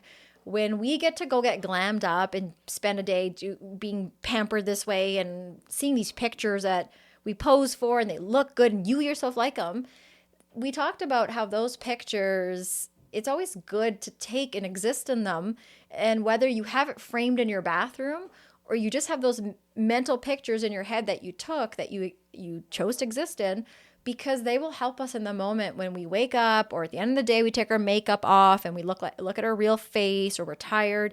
And it's like, okay, this is the real me. This is my body. Let's do a body assessment. Eyes are tired. Okay, great. But there's also that part of me that can have fun and dress up and get creative too. There's also that other. So it's like, what are outside of your body? What are some other things that you love about yourself? I am definitely the nerdiest of my friends. And actually, it's a strength. People come to me because I am a good listener. I've heard that time and time and again where people will come to me because they feel like I can't talk to anybody else and no one else just makes me feel heard like you. Now, and maybe that's because the profession I'm in, or maybe that's just... I think it's because you're a middle child. Yeah, that's you know, like I want to make sure everybody feels a certain way. Yeah. So You are good at that. Yeah, right? Like I'm the person that I know people can turn to. I'm also the person that can calm my partner down in a way that no one that he's expressed can do before. You know, I'm also the weird crafty person that just sits there and does a bunch of amazing art, which I use as like an outlet for me, but I've managed to create some things that people want to buy. I know, like I have tons of stuff in my house that I've made. Like there's lots of things I do that define me outside of actually how I look. Yeah. You know? Do you feel like you tap into that side often, or do you have to be reminded to? I think I have to be really reminded to. I do. I think that a lot of the times I get signals and compliments from people, whether it's at work, whether it's with my friends in my personal life, from my own nieces and nephews. And I tend to just brush a lot of those things aside because for a really long time, then that's why I said it has to be very intentional, is I have one focus and one focus only. And that's to look a certain way or act a certain way or get back to a certain way so that I don't feel like I'm letting people down, right? And so I have to really be present with when people say something to me, and I've started saying thank you back instead of just minimizing what they say, especially now that like in my role as a team leader, like having to coach people and work with people, I have to accept what they say to me, which is usually like in high regards, and that makes me uncomfortable too. And I have to learn to say thank you for that. What would it take for you to believe those things? Ooh, that's a hard one. That's where the hard part is, right? There's one thing is people can say it to you, and then it's another thing for you to actually believe those things.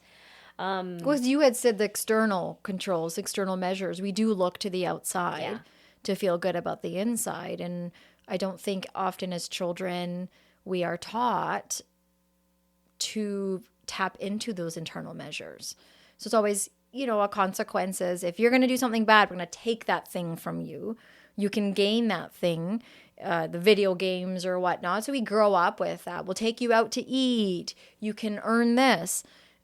Wouldn't it be so good if we can start to tap into with children and ourselves?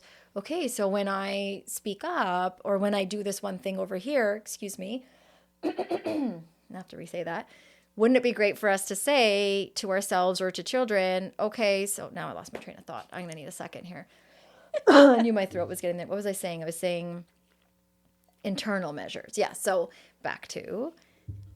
with internal measures, wouldn't it be lovely for us to be able to teach ourselves, if not younger children, how do I gain things for myself? How do I ace that test and feel really good about it? How do I tell my friend that they're really good at this thing over here and fill their bucket? And then that fills my bucket too. Instead of taking away my electronics, maybe my parents got to teach me how to give them back some time because I took that away from them. Like different ways to find self-respect, respect for others, instead of, well, I got to look this way. I got to be this way, as you're saying. And so if there were some internal measures, internal things that you could do or that you feel would help, what would they be? Or maybe you do have some things. Well, I definitely have turned to actually reflecting on what I'm grateful for every single day. Gratitude is, I mean, I know we preach it, we've taught it to our clients, and we've all heard it, but actually doing it because you think you know to do it. But doing it is actually quite the exercise. It does make me reflect every single day. I bought a journal and I have to put 3 things that I'm grateful for. And rather than like putting very basic things, which you could do, like, I love my dog, or, you know, like, which is great. If you love your dog, that's awesome. I'm not saying, good. You know, but like, I will put things that are a little bit more deeper that make me reflect. Like if I did a really good yoga class, for example, I will put like, thank God for what my body can do. Yeah. Thank God for the fact that I was dead tired. I had a really long day and I still made it to my mat. You know, that shows strength. It shows that I'm ready to take on what I need to do to make my goals. And that has been fundamental. Dennis and I do it together, and it's been fundamental in helping me reflect on the things that I don't typically do that with. Right. Well, and it sounds like if you're doing it with your partner, that's a lovely way to enhance communication and better your relationship and intimacy too, to do something like that together. It builds on both your strengths. Yeah, absolutely. Yeah. You know, and like sometimes I'll have to, it helps me when we're doing it together because I'll write something like, I'm grateful that Dennis made me dinner, but the real message behind that is I'm thankful that my partner not only thought of me to make dinner, but that I sat down and ate it guilt-free. Yeah. Because a part of me in the past would have been like, I can't eat that. Yeah, for sure. You know, I know you can because you don't have to worry. Like you're gonna sneeze and it'll be off. You'll lose the pounds, but I can't eat that. And so I'm grateful just for the fact that I can be present in a meal with my partner and not think like, oh my God, I got to work this off in the morning. Yeah. And so don't get me wrong, sometimes I'm still like, I got to work this off in the morning. But like, again, I have to be very intentional and push those thoughts away, sometimes minute by minute. Yeah. Well, I think that's lovely to hear that you guys are filling out a gratitude journal, finding ways to ground yourselves and look at what you're blessed to have, what you're appreciative of having, and the work that you are doing, because they are baby steps with the goals, especially when you've lived, you know, if it's 40 years in the making, how many years in the unmaking will it take? And sometimes we are impatient with ourselves when we are like, okay, I'm an adult, I should know better, I should be able to grow out of this habit and do this thing over here. And recognizing ways and things that we do well throughout the day can help us build our self-esteem, our confidence. Even us adults need to do the same thing adolescents do to build that, because we are the best at being our worst own critics. So hearing you talk a lot about the things that you are doing, and you're saying it's an everyday battle. Some days it's 2 steps forward, some days it's a step back, and I appreciate that, because that is how change works. It's hard when we see other people doing well and we think, Doreen's got it together, she can make those changes, and only we know the steps that we're taking in between, the thousands and thousands of steps to make that change. And so what are some things that almost 40-year-old Doreen would go back and want to tell little Doreen today about body image? That honestly, the people that you are looking at and want to be like have the same struggles as you. That you are good enough and that you don't need to compare yourself to other people. And also that you should get all the information before you decide that that's the way it should be. Yeah. I think had I known that the amount of pressure and stress I put on myself mentally and physically, had I known what that would have done in the past, if I knew that now, I wouldn't have jeopardized my future plans. I wouldn't have minimized my true core values for that, because my values are really what carries me forward. It's what I'm going to teach my kids. It's how I, raise my nephews and nieces, and that's what defines me truly, not how I look. Yeah. Yeah. Yeah. What would you, as little Doreen, tell almost 40-year-old Doreen now?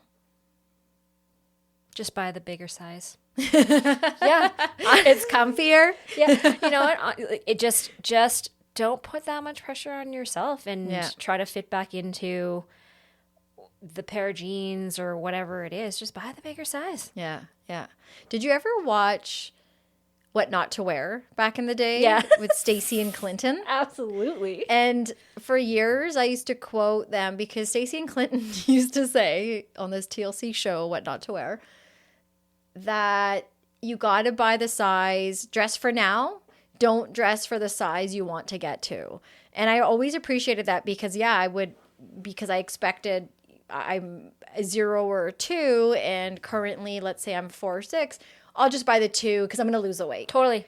And then those tags would stay on all those clothes. And what I liked what they would say about buy the size you are is because you have to honor where you're at and you have to feel good about where you're at. Because if you don't feel good, let's say in the bigger size, you're not going to have the motivation or the desire to want to do something else. And so then you're going to be trapped and guilty because you're in between. You're not where you are trying to get to. It's so far away. And now you have no pants to wear. Right?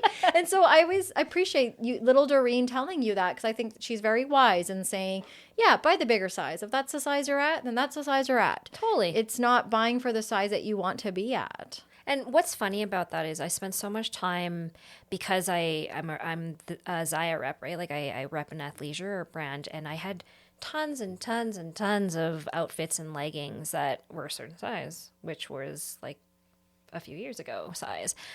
And I was always trying to, one of the negative thoughts you were asking about earlier is like, okay, I'm going to the gym. What pair of leggings am I going to put on right now that I'm going to not have to try to lay down and get into? And then also, like, I don't know about you, but avoid a camel toe. And then, are they high-waisted? Because I'm having a bloated day. That's right. Like, yeah. Which ones can I fake looking skinny in? That's right. To go to the gym in. Like, you say it out loud and it's just like, oh my God. But that's it, right? Which ones will make me look fake skinny? Yeah. Yeah. Yeah, totally. And I was maybe it was just coincidence. I was shopping for something. It was not my own brand. I had seen it on a girl in the airport. It was a beautiful color. And by the time I got back from vacation to get it, the size that I would normally get was out. And the girl brought me, she's like, we do have like the size larger. And at first I was like, what are you trying to say? How dare you? But I was like, okay, you know what? I'll try it on. Just got back from vacation. Yeah. Like I really like the color and the top fits me. So I'll get for sure, you got to get the set. And I put it on and my God, did I ever feel hot. The bigger size. Yes. So what's the world of the bigger size like? It was crazy. All of a you sudden, can breathe? Yeah, I could breathe. Nothing was kind of like poking out. There was no muffin top. Yeah. And just because you wanted to be able to say you were wearing the size whatever, even though you weren't feeling great in it. That's now right. you bought the bigger size and you're like, oh, I actually look good. I look amazing. Yeah. I look amazing. And nobody knows that it is a smaller size. And when I do wear this outfit to the gym, it's from Lululemon, but like when I wear it to the gym, or even when I just want to be like comfy and I wore it to the airport, like the last time we went on a trip, I get so many compliments in it because not necessarily because of how I look in it, but like the color, right? But I don't think anybody would have made those comments towards me if I would have had to like sausage myself. Yeah, now you got the perfect camel toe and the underwear line. Yeah. And, even when I check myself out in the gym, like I'll catch a glimpse of myself in the mirror when I'm wearing this particular legging and I'm like, God damn. None of that's there. Yeah, it's all nice. And I think that's funny in one way because you're like, holy crap, I didn't know I could breathe in clothes. Because it's just a little bit bigger and it's actually not bigger. It's the size that I meant to wear. Versus in my head, I've decided, but that's too big. It's like, how do you mentally just decide that you program in your brain, this is my size. I am going to be an extra, extra small. Mm-hmm. Okay, Honestly, now what? Like, now that put it on then. Good luck. Or try to put it on. Yeah, right. Try to put it on. And to suffer and to do that. And don't eat anything. Yeah. Don't drink anything. Oh, gosh, right. Ever. Absolutely, ever. I was actually thinking about that don't eat anything thing a couple years ago. We went to Mexico for Christmas with my family, and I did such a good job with my restrictive dieting that I lost so much weight. I was super, super thin for this trip. Even my husband was like, looking at the pictures, like, here, and this is a little, like, what happened here? And I was like, oh, yeah, maybe. But I fit into those bathing suits. And you're like killing yourself doing these things. And now in a few weeks, we're going to be going away again. And that whole just put the size on or just fit into something that you feel good, that's been my test for this trip is okay, I'm not going to wear, so I did the whole try on the bathing, it's 2 weeks away. So you try on the bathing suits. What's the yes pile? What's the no pile? What's the maybe pile? And I was worried that I was going to be stressed. The stress just naturally comes because that would be the pattern before you pack for a trip, right? Yep. Oh, what am I going to wear? And I got to go shopping again because you're never the same size you were the last time you went shopping. Not. When you're a yo-yo dieter, you are the best shopper for all of these retail places because you have the same sweater in 6 sizes because every time you're like, oh, I don't fit in that. And this time it's a lot of, like you said, day-to-day prep about why are we even going on this trip? What's this about? It's not a fashion show. It's not proving anything. It's rest and relax vacation. It's I am where I am because this is where I'm at in my life. So I could have January 1st started the restrictive diet and then been just as thin. Absolutely no problem. I'm good at that. I would have been able to do it. And it's like, no, again, what do I normally eat every day? Because that's what I need to be doing. I work out. I do all of that. I do eat healthy relatively, but I'm not going to be held hostage by my love for chocolate. I've just decided I'd rather be happier and okay knowing I'm healthy, I'm enough, I'm doing what I'm supposed to be doing. It's not like I'm not doing anything, but if I want to eat those chocolate bars, I don't care, I'm eating them. If I eat them, does that mean that I understand that when I get to Mexico, I'm going to still have the pouch that I hate, my tummy is my thing. And thinking about that now for almost a couple months leading up to this trip, it's like, I don't fucking care anymore. I am not going to, again, hold myself hostage for these potential thousands of people at a resort that I'm never fucking going to see again. That's right. They're not even looking at me. And if they are, thank you. That's great. Compliment. But they're not. And I'm stressed out about these faces and these people that I don't even know. For what? And what would that take away from if you were going down that rabbit hole of how stressed you would be? Oh, yeah. Right? I've been there where I worked so hard to look a certain way to get this Mexico vacation, but I better not eat anything because I'm going to explode. Yeah, because it's just water weight that you took out. Carrie and I were talking about this today. Yeah, right?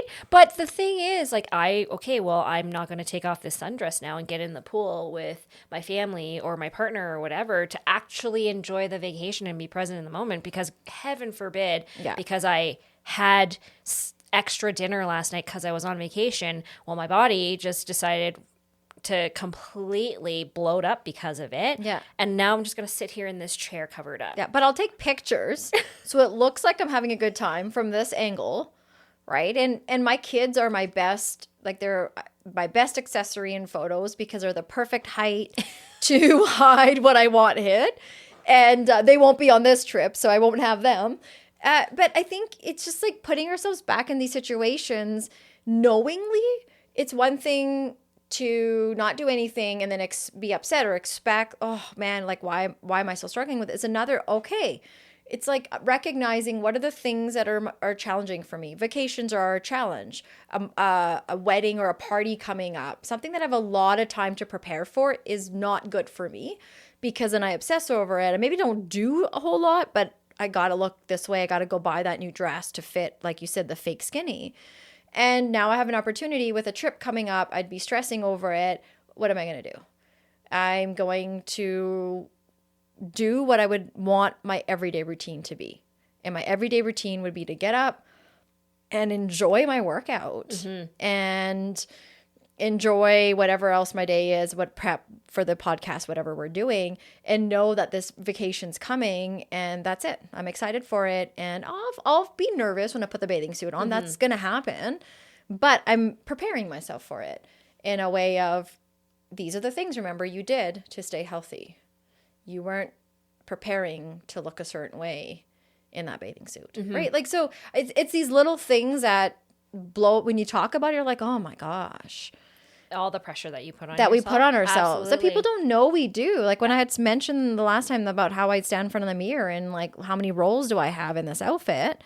I got some messages about, oh, okay, thanks for that, because I do crazy shit too. Oh, It's totally. like, yeah, okay, welcome to the crazy shit club, because that's the whole point here. That's why we're talking today. Is this conversation isn't about, look at me, I'm amazing, or look at me, I suck, I don't do anything. This conversation's about, this is real life. This is what happens for a lot of women, a lot of people in life that have been struggling to work outside of a definition that was created by others, or that they created because they thought that's what they needed to fit in.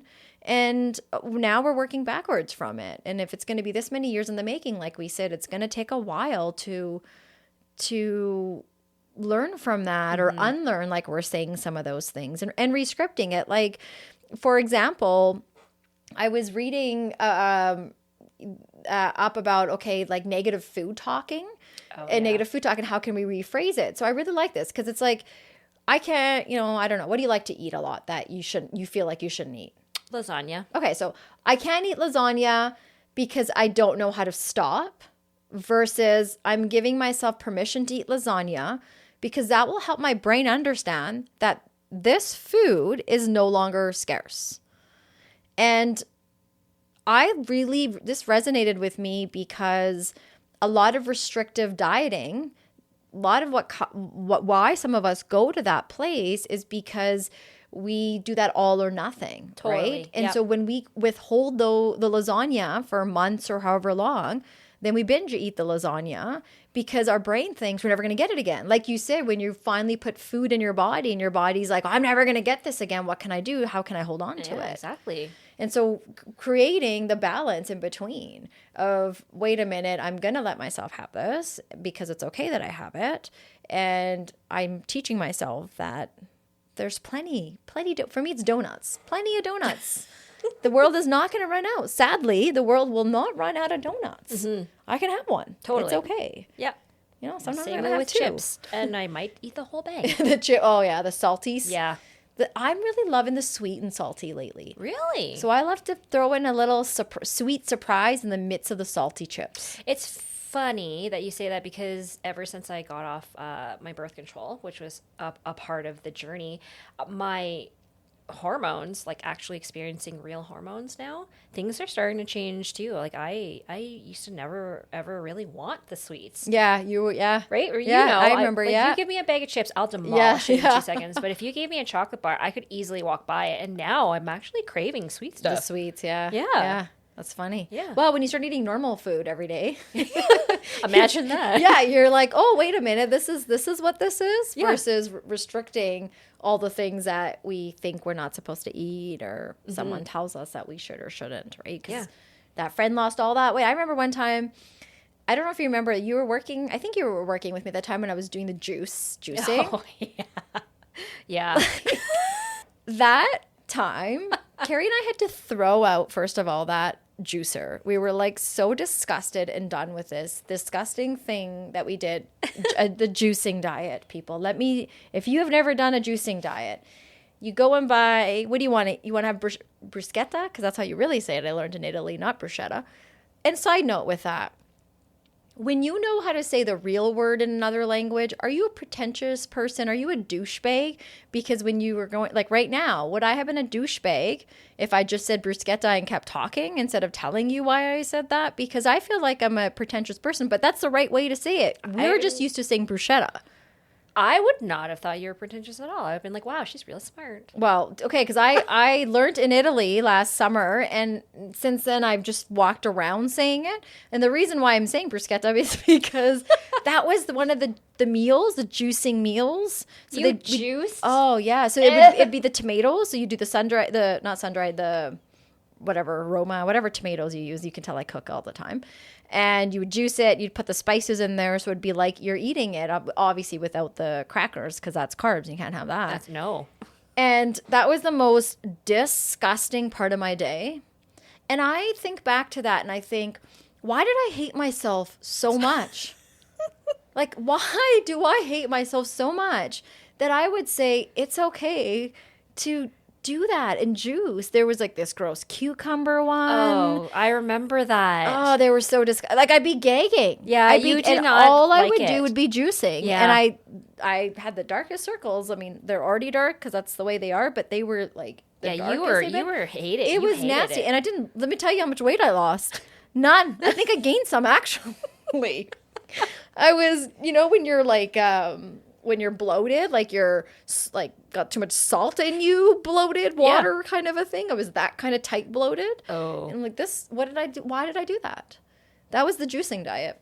The Slim Fast one was another good one. Well, the fat, that's exactly it, though. You want to do what the next person thought worked. And that's what I meant by quickly. And quickly. And that's why I wish little Doreen would have been like, don't be an idiot. Yeah. Don't be a dumbass. Follow your own, what your body cues you to do. I should have known within the first couple of months of not losing the ideal amount of weight that Jenny says that this doesn't work for me. Dude, when you had to sign the contract, I'm still blown away by that. They listen, lady, you lost it. You can't gain it. Yeah, not for a year. That's like poor Brit. You got a little glimpse of what Britney's world is like. Just a tiny little glimpse. But that's it. That's the amount of pressure that I was facing, and and the fact that I was like, okay, this makes sense. Well, you probably thought, this is great. I can sustain it now because I can't gain it.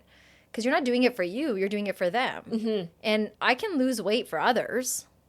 If I have to look good in Mexico, I can lose that weight, no problem. Right. If I have to do it just because it's never for me, it's for other people. Absolutely. But that should have been even like a flag right there of, why would I need to sign are you saying I'm going to gain it back? Like, that should have triggered something in me. Yeah, well, like you said, right? 1,200 days, and the things that we pressure ourselves to think about, that we teach ourselves to keep going and doing. And when these things work, it's like I said, it's that telling your boss you'll do all the work without claiming the overtime. When you think these things work because they do, and you're not paying attention to all the other factors that you're giving up for it, it's going to end up blowing up in her face somehow. Yes. You're going to burn out. Mm-hmm. You would burn out at work if you did all these extra hours and didn't claim it or whatnot. Eventually, maybe. And definitely I can agree in the dieting world, you burn out. And then that's the yo-yo factor of, okay, or like when Steph and I were talking, it was, I can reward myself because it works, for her was the binge eating and then vomiting. And so I can eat all this because I'm going to puke it and I'm going to lose weight. So I'm winning. Mm-hmm. And so it would just, you keep going back to it. And when anyone would compliment, then again, it's another point towards continuing to stay thin or lose the weight or whatnot. Do you remember Thermaline? Yes. When I was in my early 20s, I remember going to the nutrition house or whatever it was called, nutrition store, and they would have to ask you before you buy it, are you a cop? And all these things because it was illegal. That was my first sign, and I didn't think of that. Think about so they have to go to the back and get the bottle. It had gold on it. It was this intense bottle. And I swear to God, there was cocaine and Ritalin in that thing. Because that is the time in my life that I started running. One day, I walked downstairs, I put my running shoes on, and I lived in Surrey, in Guildford, and so I ran to the green Timbers, I don't know, the woods, And I ran, Doreen. I'm telling you, I was running and so I would just, that's where I took up running because I had so much energy. I didn't know what to do with it. And I was losing a lot. I don't know how I didn't have a heart attack. I was doing that with the hydroxycut. Oh, similar, right? Yeah. Yeah. Totally. I was doing 100 things at like warp speed, and that should have probably been my first warning. Missed a lot of signs along the way, Not hey? But it's, in my mind, hey, it's working. Yeah, Thermaline was working for sure. Yeah, absolutely. We just don't pay attention to these signs because we want something so badly. Yeah. And when you obtain something, then it's still not, at least for me, I got some successes. I won the challenges and all of that stuff, but I still compared. I still was not as skinny as that girl, or like I didn't lose as much as that girl. Like even on the actual trip, during the photo shoots, I was still comparing myself, and it's just almost like it's gonna never end. Well, and in some ways it won't, because even if we go back to what you were saying in your culture, in the Chinese culture, food surrounds the gatherings and it brings people together. And so maybe those diets and those things, on one hand we're talking about, but even just food. And so now you have to, every day when you're going to go to this social setting or you're going to weekly get together, if you can't think of the strategies and the ways to realistically deal with the potential bad relationship you may have with food, then you're setting yourself up, because every time you show up, you're not going to be able to help yourself. And now you feel terrible. While that's supposed to be a sacred time with loved ones, and you're not, or you're just, thinking about the chips and the dips and whatever else that's your nemesis on the table. And I think when we start to accept that I have a problem, that the definition of healthy and thin are not the same in my world, and I have to start to figure out what healthy means. When we start to recognize that and accept that, then I think, okay, that's the first step. And then it's starting to really pay attention while it's gratitude, while it's journaling. What is my day-to-day like? When do I most go to this place? And if it's that relationship with food, for some of us, it's stress. Yes. If I'm too stressed, I eat a lot. And for some people, when they're too stressed, they don't eat at all. So it's just looking at, when does this become an issue in my life? Is it when I'm going through a really stressful time because of my job or my relationship? Is it a certain time of the month? For some reason, is it milestones, all sorts of things, anniversaries? Grief and loss play a really big factor here, and we haven't really even touched on that. You touched a little bit in the beginning when you lost your father and some of these things were started. Do you see a connection there for you? Oh, huge. Yeah. Huge. I mean, I came home. I had moved back home from Vancouver, and your dad grew ill suddenly, right? Like was it cancer? Yes. Yeah. My dad passed away of cancer in 2015, and there was a slow progression where he was ill for a bit, but then when he got the prognosis, it was quite quick, right? So then I came home, and I moved back home with my mom, and the way you mourn is the same way you celebrate in Chinese culture, and it's with food. Certain foods symbolize certain things, and you eat them because it's out of respect and it's to honor the person. And then I was now living with my mom, like home cooked meals all the time. Like your dad's favorite meals. Totally. Yeah. Or your dad would eat this for this thing, so let's have that. Or And just in general, being back at home with the mom who's like, oh my God, my daughter is back. And I'm not alone, and I can cook for her and You're take a care good of her. distraction. Totally, right? Yeah. And it worked both ways, right? She obviously, we helped each other through that because my brothers had their family, I had my mom, and she had me. Right. And then slowly but surely, like I said, the weight just started creeping in because you're not thinking about it when you're grieving and you're comforting yourself with food, and food that means something, That's not just to right. your dad, Yeah. but also in your culture. But then at some point, it's no longer you're doing it to honor the occasion or the person. You're doing it because it's become delicious or become kind of like habit in the routines that my mom and I formed. I came home and her first thought was like, did you eat? I've put something out for you. And I would eat it. And then I gained all the weight back, and then I realized what was happening, and hence where I started with Jenny. So when you're working through those things, there's like we said, all sorts of things we listed, including grief and loss, as you just talked about, that can be correlated with why we have a love-hate relationship with dieting and food and exercise and to look a certain way.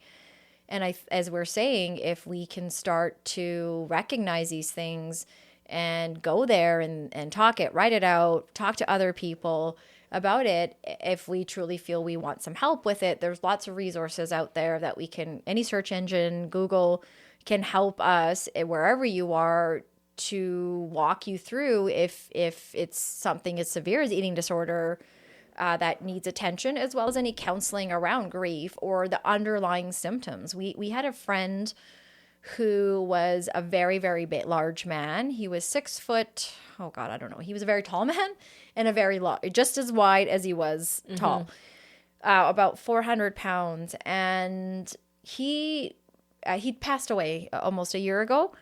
And he was our age. He had 2 kids, lovely wife. And leading up to his death, we didn't know this. He died very suddenly. But leading up to it, he was doing some work. He had done a lot of different things as well over the years. You know, he had the picture framed where he's holding the massive jeans he used to wear, and now he's super fit. So he had similar sort of things, lost weight, gained weight, and had surgery, that kind of stuff. And he was at his heaviest, so he had lost a significant amount of weight. Maybe for you and I, maybe not significant for him, but quite a bit, and was sort of working towards the path to health again. And he talked about how he was seeing a therapist because he recognized his relationship to food was emotional more so than this physical. It wasn't about the weight gain. It was the psychological and emotional need that was being met. And he grew up in a household where it was, mind your manners, buddy. Eat everything on your plate.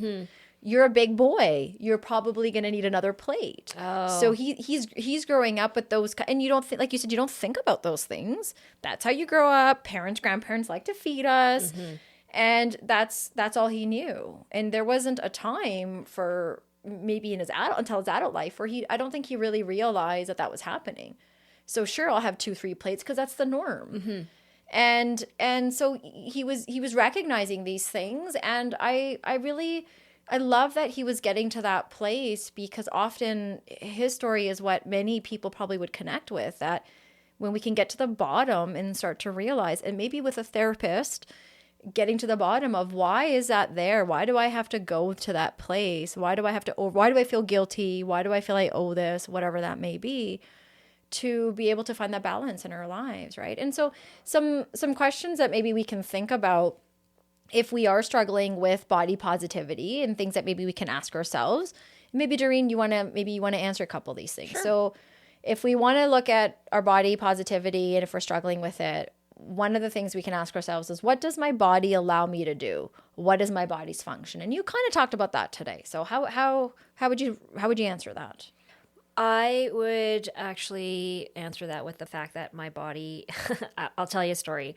We're remodeling a part of my house right now. A friend of ours is building us a dry bar, and he had ordered. What's a dry bar? Well, it's like a wet bar and then a dry bar. Well, it's like, it's not going to have like a sink and all that, but it's going to have all my wine. Oh, and a wet bar has a sink. Yeah. Oh, I never or put like that a together. fridge and all that. Okay. Yeah. So it's going to have cabinetry and then my wine rack and stuff, right? Yeah. And part of that is he ordered a giant piece of quartz to match my island. So it's a big piece for the countertop, and he was dropping it off. Said I'll wait for Dennis because Dennis was running late from work to carry it in, and I had to tell him, I got it.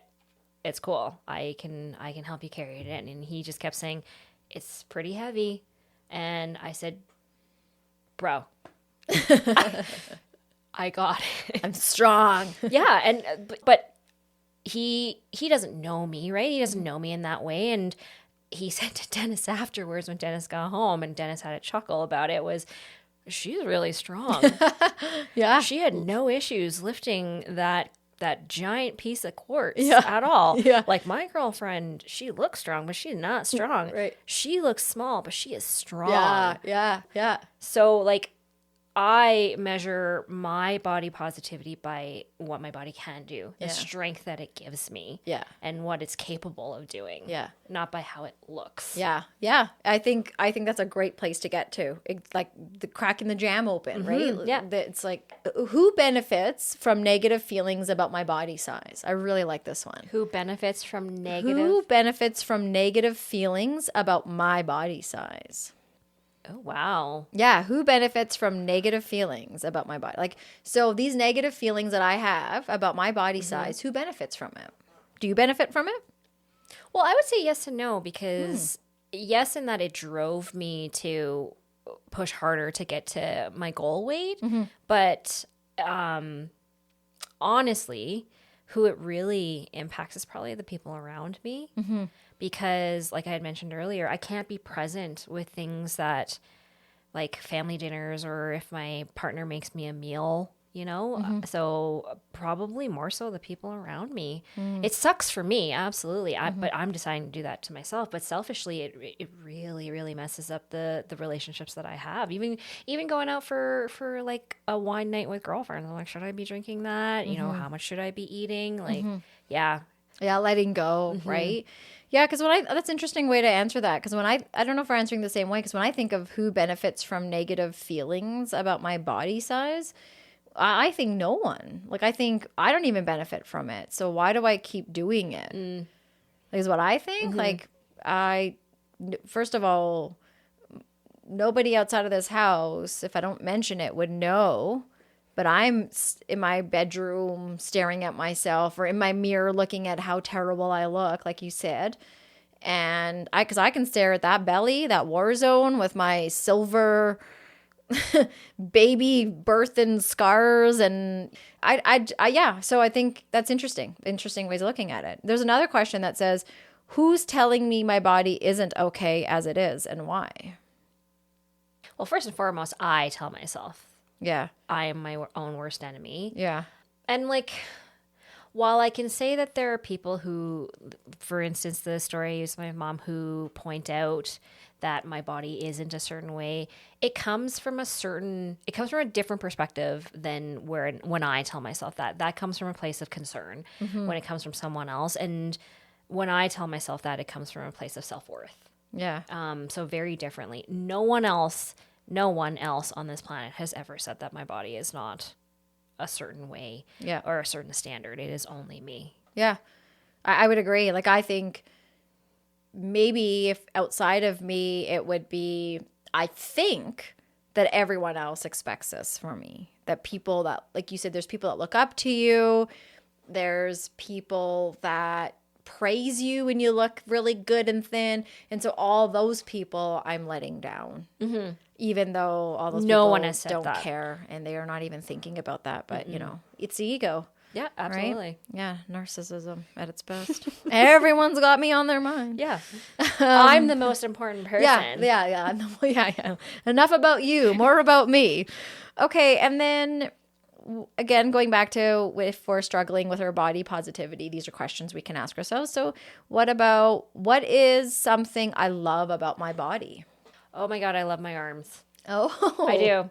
Yeah, that is probably one of the most muscular parts of, I'm wearing a hoodie right now, but yeah, I would say my shoulders and my arms are probably just like the most muscular parts. And I actually love staring at my arms when I'm working out. I will I will give myself that. Yeah, that's so funny. And then there's always questions there's a few more here. And you and I kind of covered, like, how do you feel about your body? You talked, there's days that you have. How do you feel today about your body? Today, I feel content. Content? Yeah, I would say content because, I didn't work out, but I honored that I needed to rest. And in order to go and, with the weight training especially, which I have come to love, if I'm going to do a better job of that tomorrow or the next day, I need to rest my body today rather than doing a whole bunch of 7 half-ass workouts in a week. Yeah. I would rather do 4 or 5 really good workouts. Yeah. Exactly. Yeah, for sure. Less is more. Use that time wisely instead of, well, because I know there'd be like, well, I don't have to give it all today because I'm going to be back 100 more times. Yeah. Right. Versus I'm here now. Let's put it in and let's get out of here, sort of a thing. Do you feel comfortable in your own skin? It depends on the hour. Again, like it's very intentional, and I can wake up and I'll be great. I'll fit into something and I'll feel real confident and sexy, and then all of a sudden I'll get to work, and maybe it could be as easy as a comparison to someone who walks by me, or we had a big lunch, whether it was like for work, we had a team meeting or whatever, or I ate something that just my body is learning to respond to different foods now, right? So in that experimenting with my coming off like the birth control with the hormones, like my body's reacting differently to different foods. Yeah. And I might have something that causes me to bloat in the middle of the day and then I feel like shit, right? You know? So it really depends how I feel moment by moment. Yeah. I like this question. Do you feel comfortable in your own skin? I think that's a good question to ask ourselves from time to time. And for me, it makes me think of my brown skin, and it makes me think how many years I disrespected my body and my skin, and particularly my skin color. I didn't honor it and honor where I came from, and I'm trying to go back and relearn some of those things. And that's why part of why the boudoir shots were a big deal for me was getting my voice out on my skin. Like, this is okay that I look like this. So that's definitely a thing that I'm working on being more comfortable in and being appreciative of. So especially the skin around my belly. Let me tell you about that whole scene there. But yeah, do you feel like you belong or stand out? I believe that I stand out, and right now it's in a good way. Yeah. I kind of related to the story that I said earlier. Because I'm built differently and have been training with my trainer for so long, I in a good way do not look like Asian girls.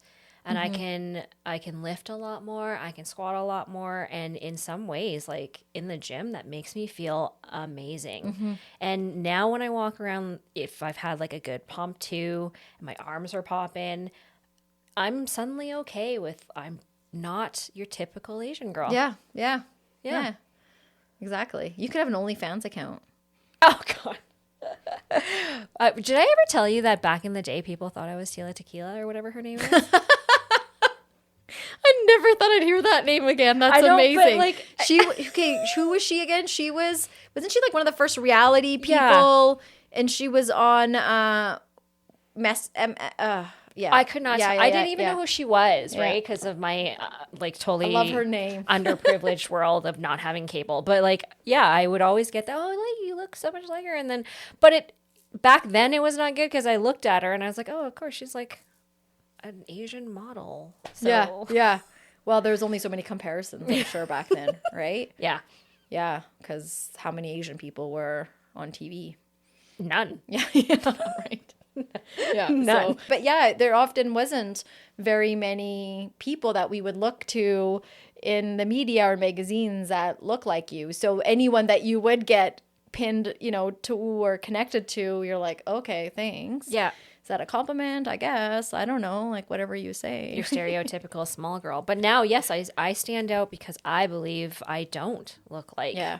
Which is it's quite the switch from what I was trying to be before. Yeah, now you're walking towards this is how I am, and maybe at some point too getting to a place of I'm just a person going to the gym. Yeah.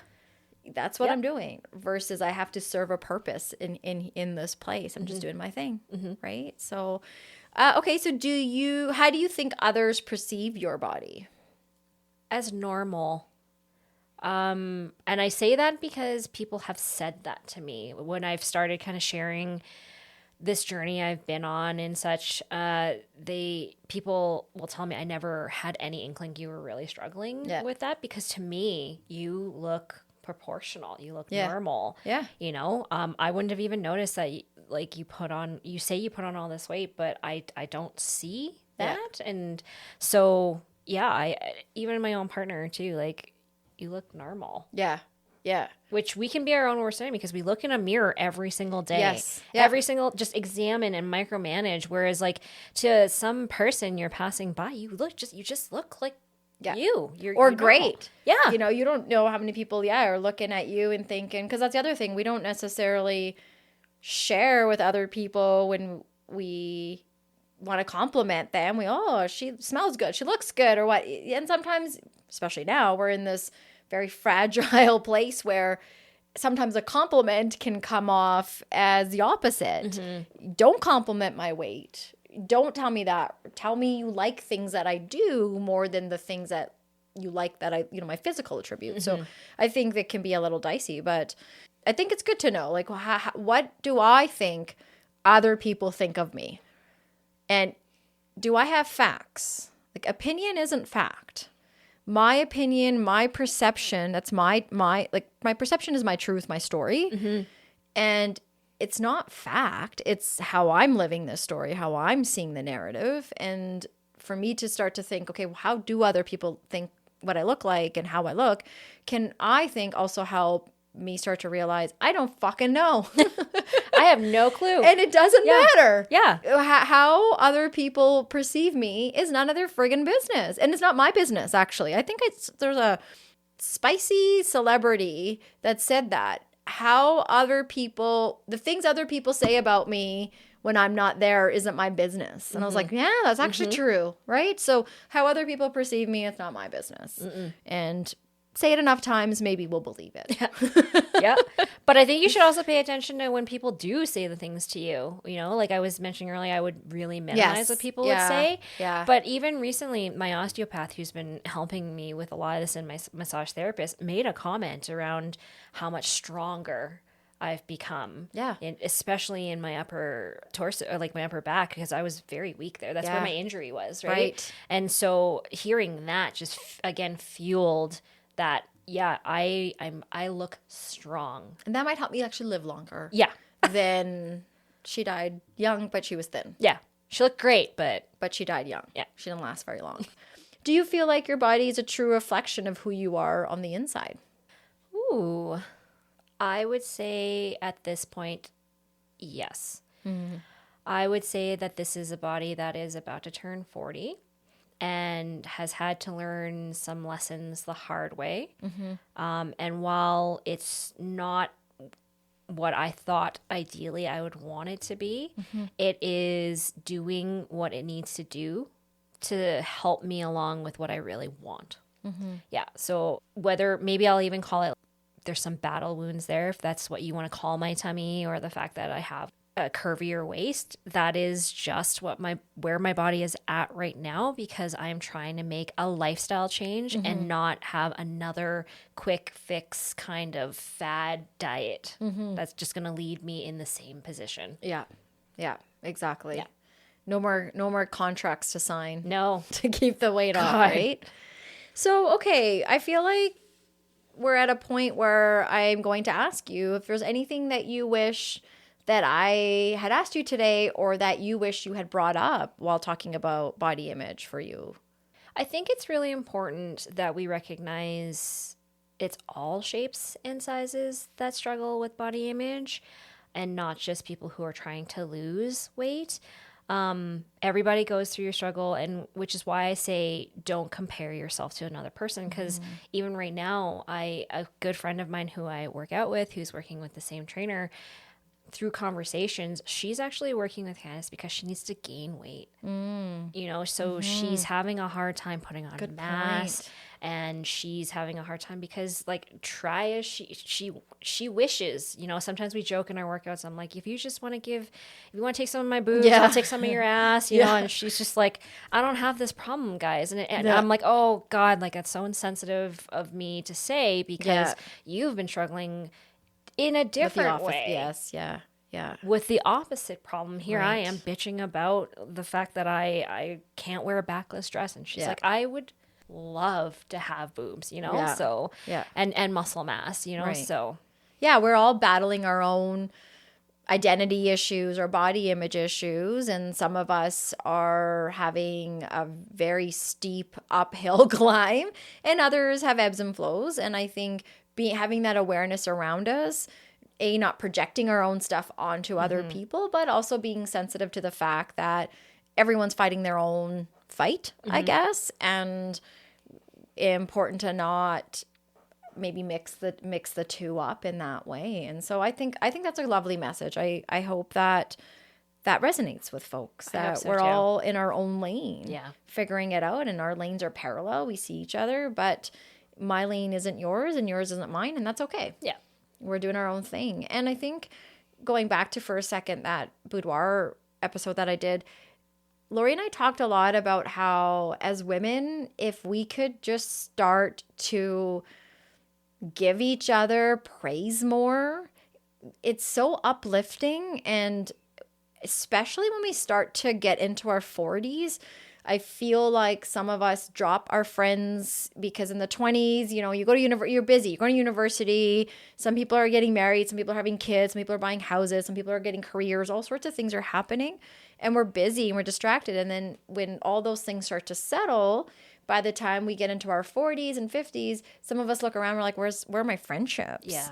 And we don't often have enough people in our village to praise us or validate us. And it's little things. It's little things. Good for you to do that thing over there. You killed it on that thing. Thanks for putting yourself out there. It's not things like, you looked pretty today. Your hair, did you get a haircut? Your hair looks good. I really like that you came over today. It's things like that, because when we just start to do it less and less. And I feel like it's the opposite in that as we get older, we need it more. Absolutely. We need people to help us feel checked in and feel that we're not doing it alone. Well, I think it starts with having the conversations, and making that normal. And had I not had these conversations, I went camping this past summer after going off the birth control, and I was like determined not to have the worst time of my life coming off of birth control after taking it for so long. Right. So I went camping. I had all of my meals kind of prepared and ready to go because I needed to eat certain like regular food, not like sausages and chips and stuff like that.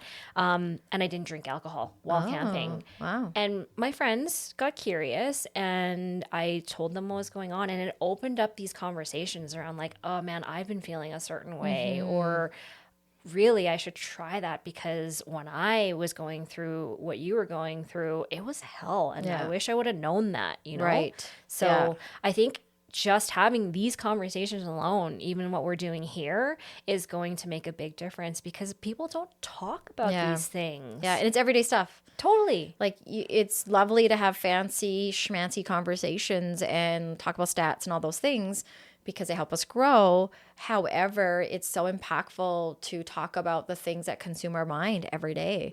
And we put it away. We put it away because it's stupid. We shouldn't talk about it. We don't want to tell people. And I'm telling you, the more of us start to say, me too, I have that problem, I was curious about that, I was wondering that, or let me hold some space for you to be able to talk about how difficult this experience is, whatnot. I think it just bonds us, it connects us, and builds a community. And you never know when you need the support.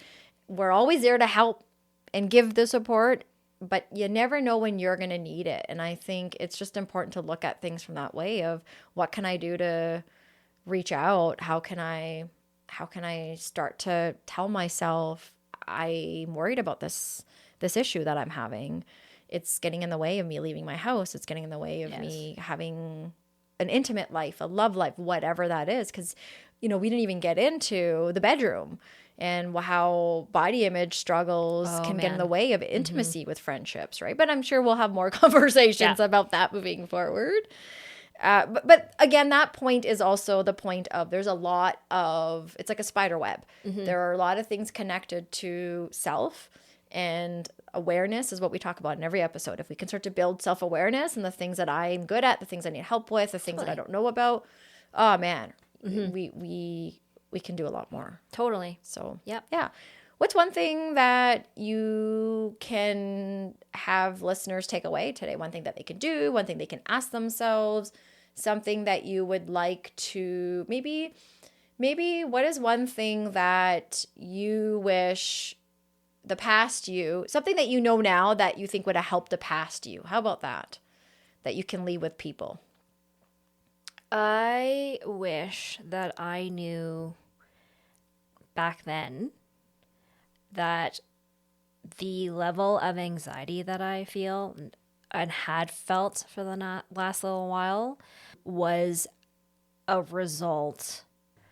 I wish that I knew back then that the things I was doing to mask some of my anxieties were a direct correlation of trying to fit in and manage the way that I compared myself with others, if that makes sense. Like, when I started really taking care of my body, part of that was not drinking as much alcohol. And upon doing that, I, in social settings specifically, started realizing how much I used other methods, and in this example, alcohol, to deal with my anxiety of like, oh my God, I'm going to be around these people who look a certain way. How do I look and how do I act? And so like a lot of the habits that I normalized were not normal.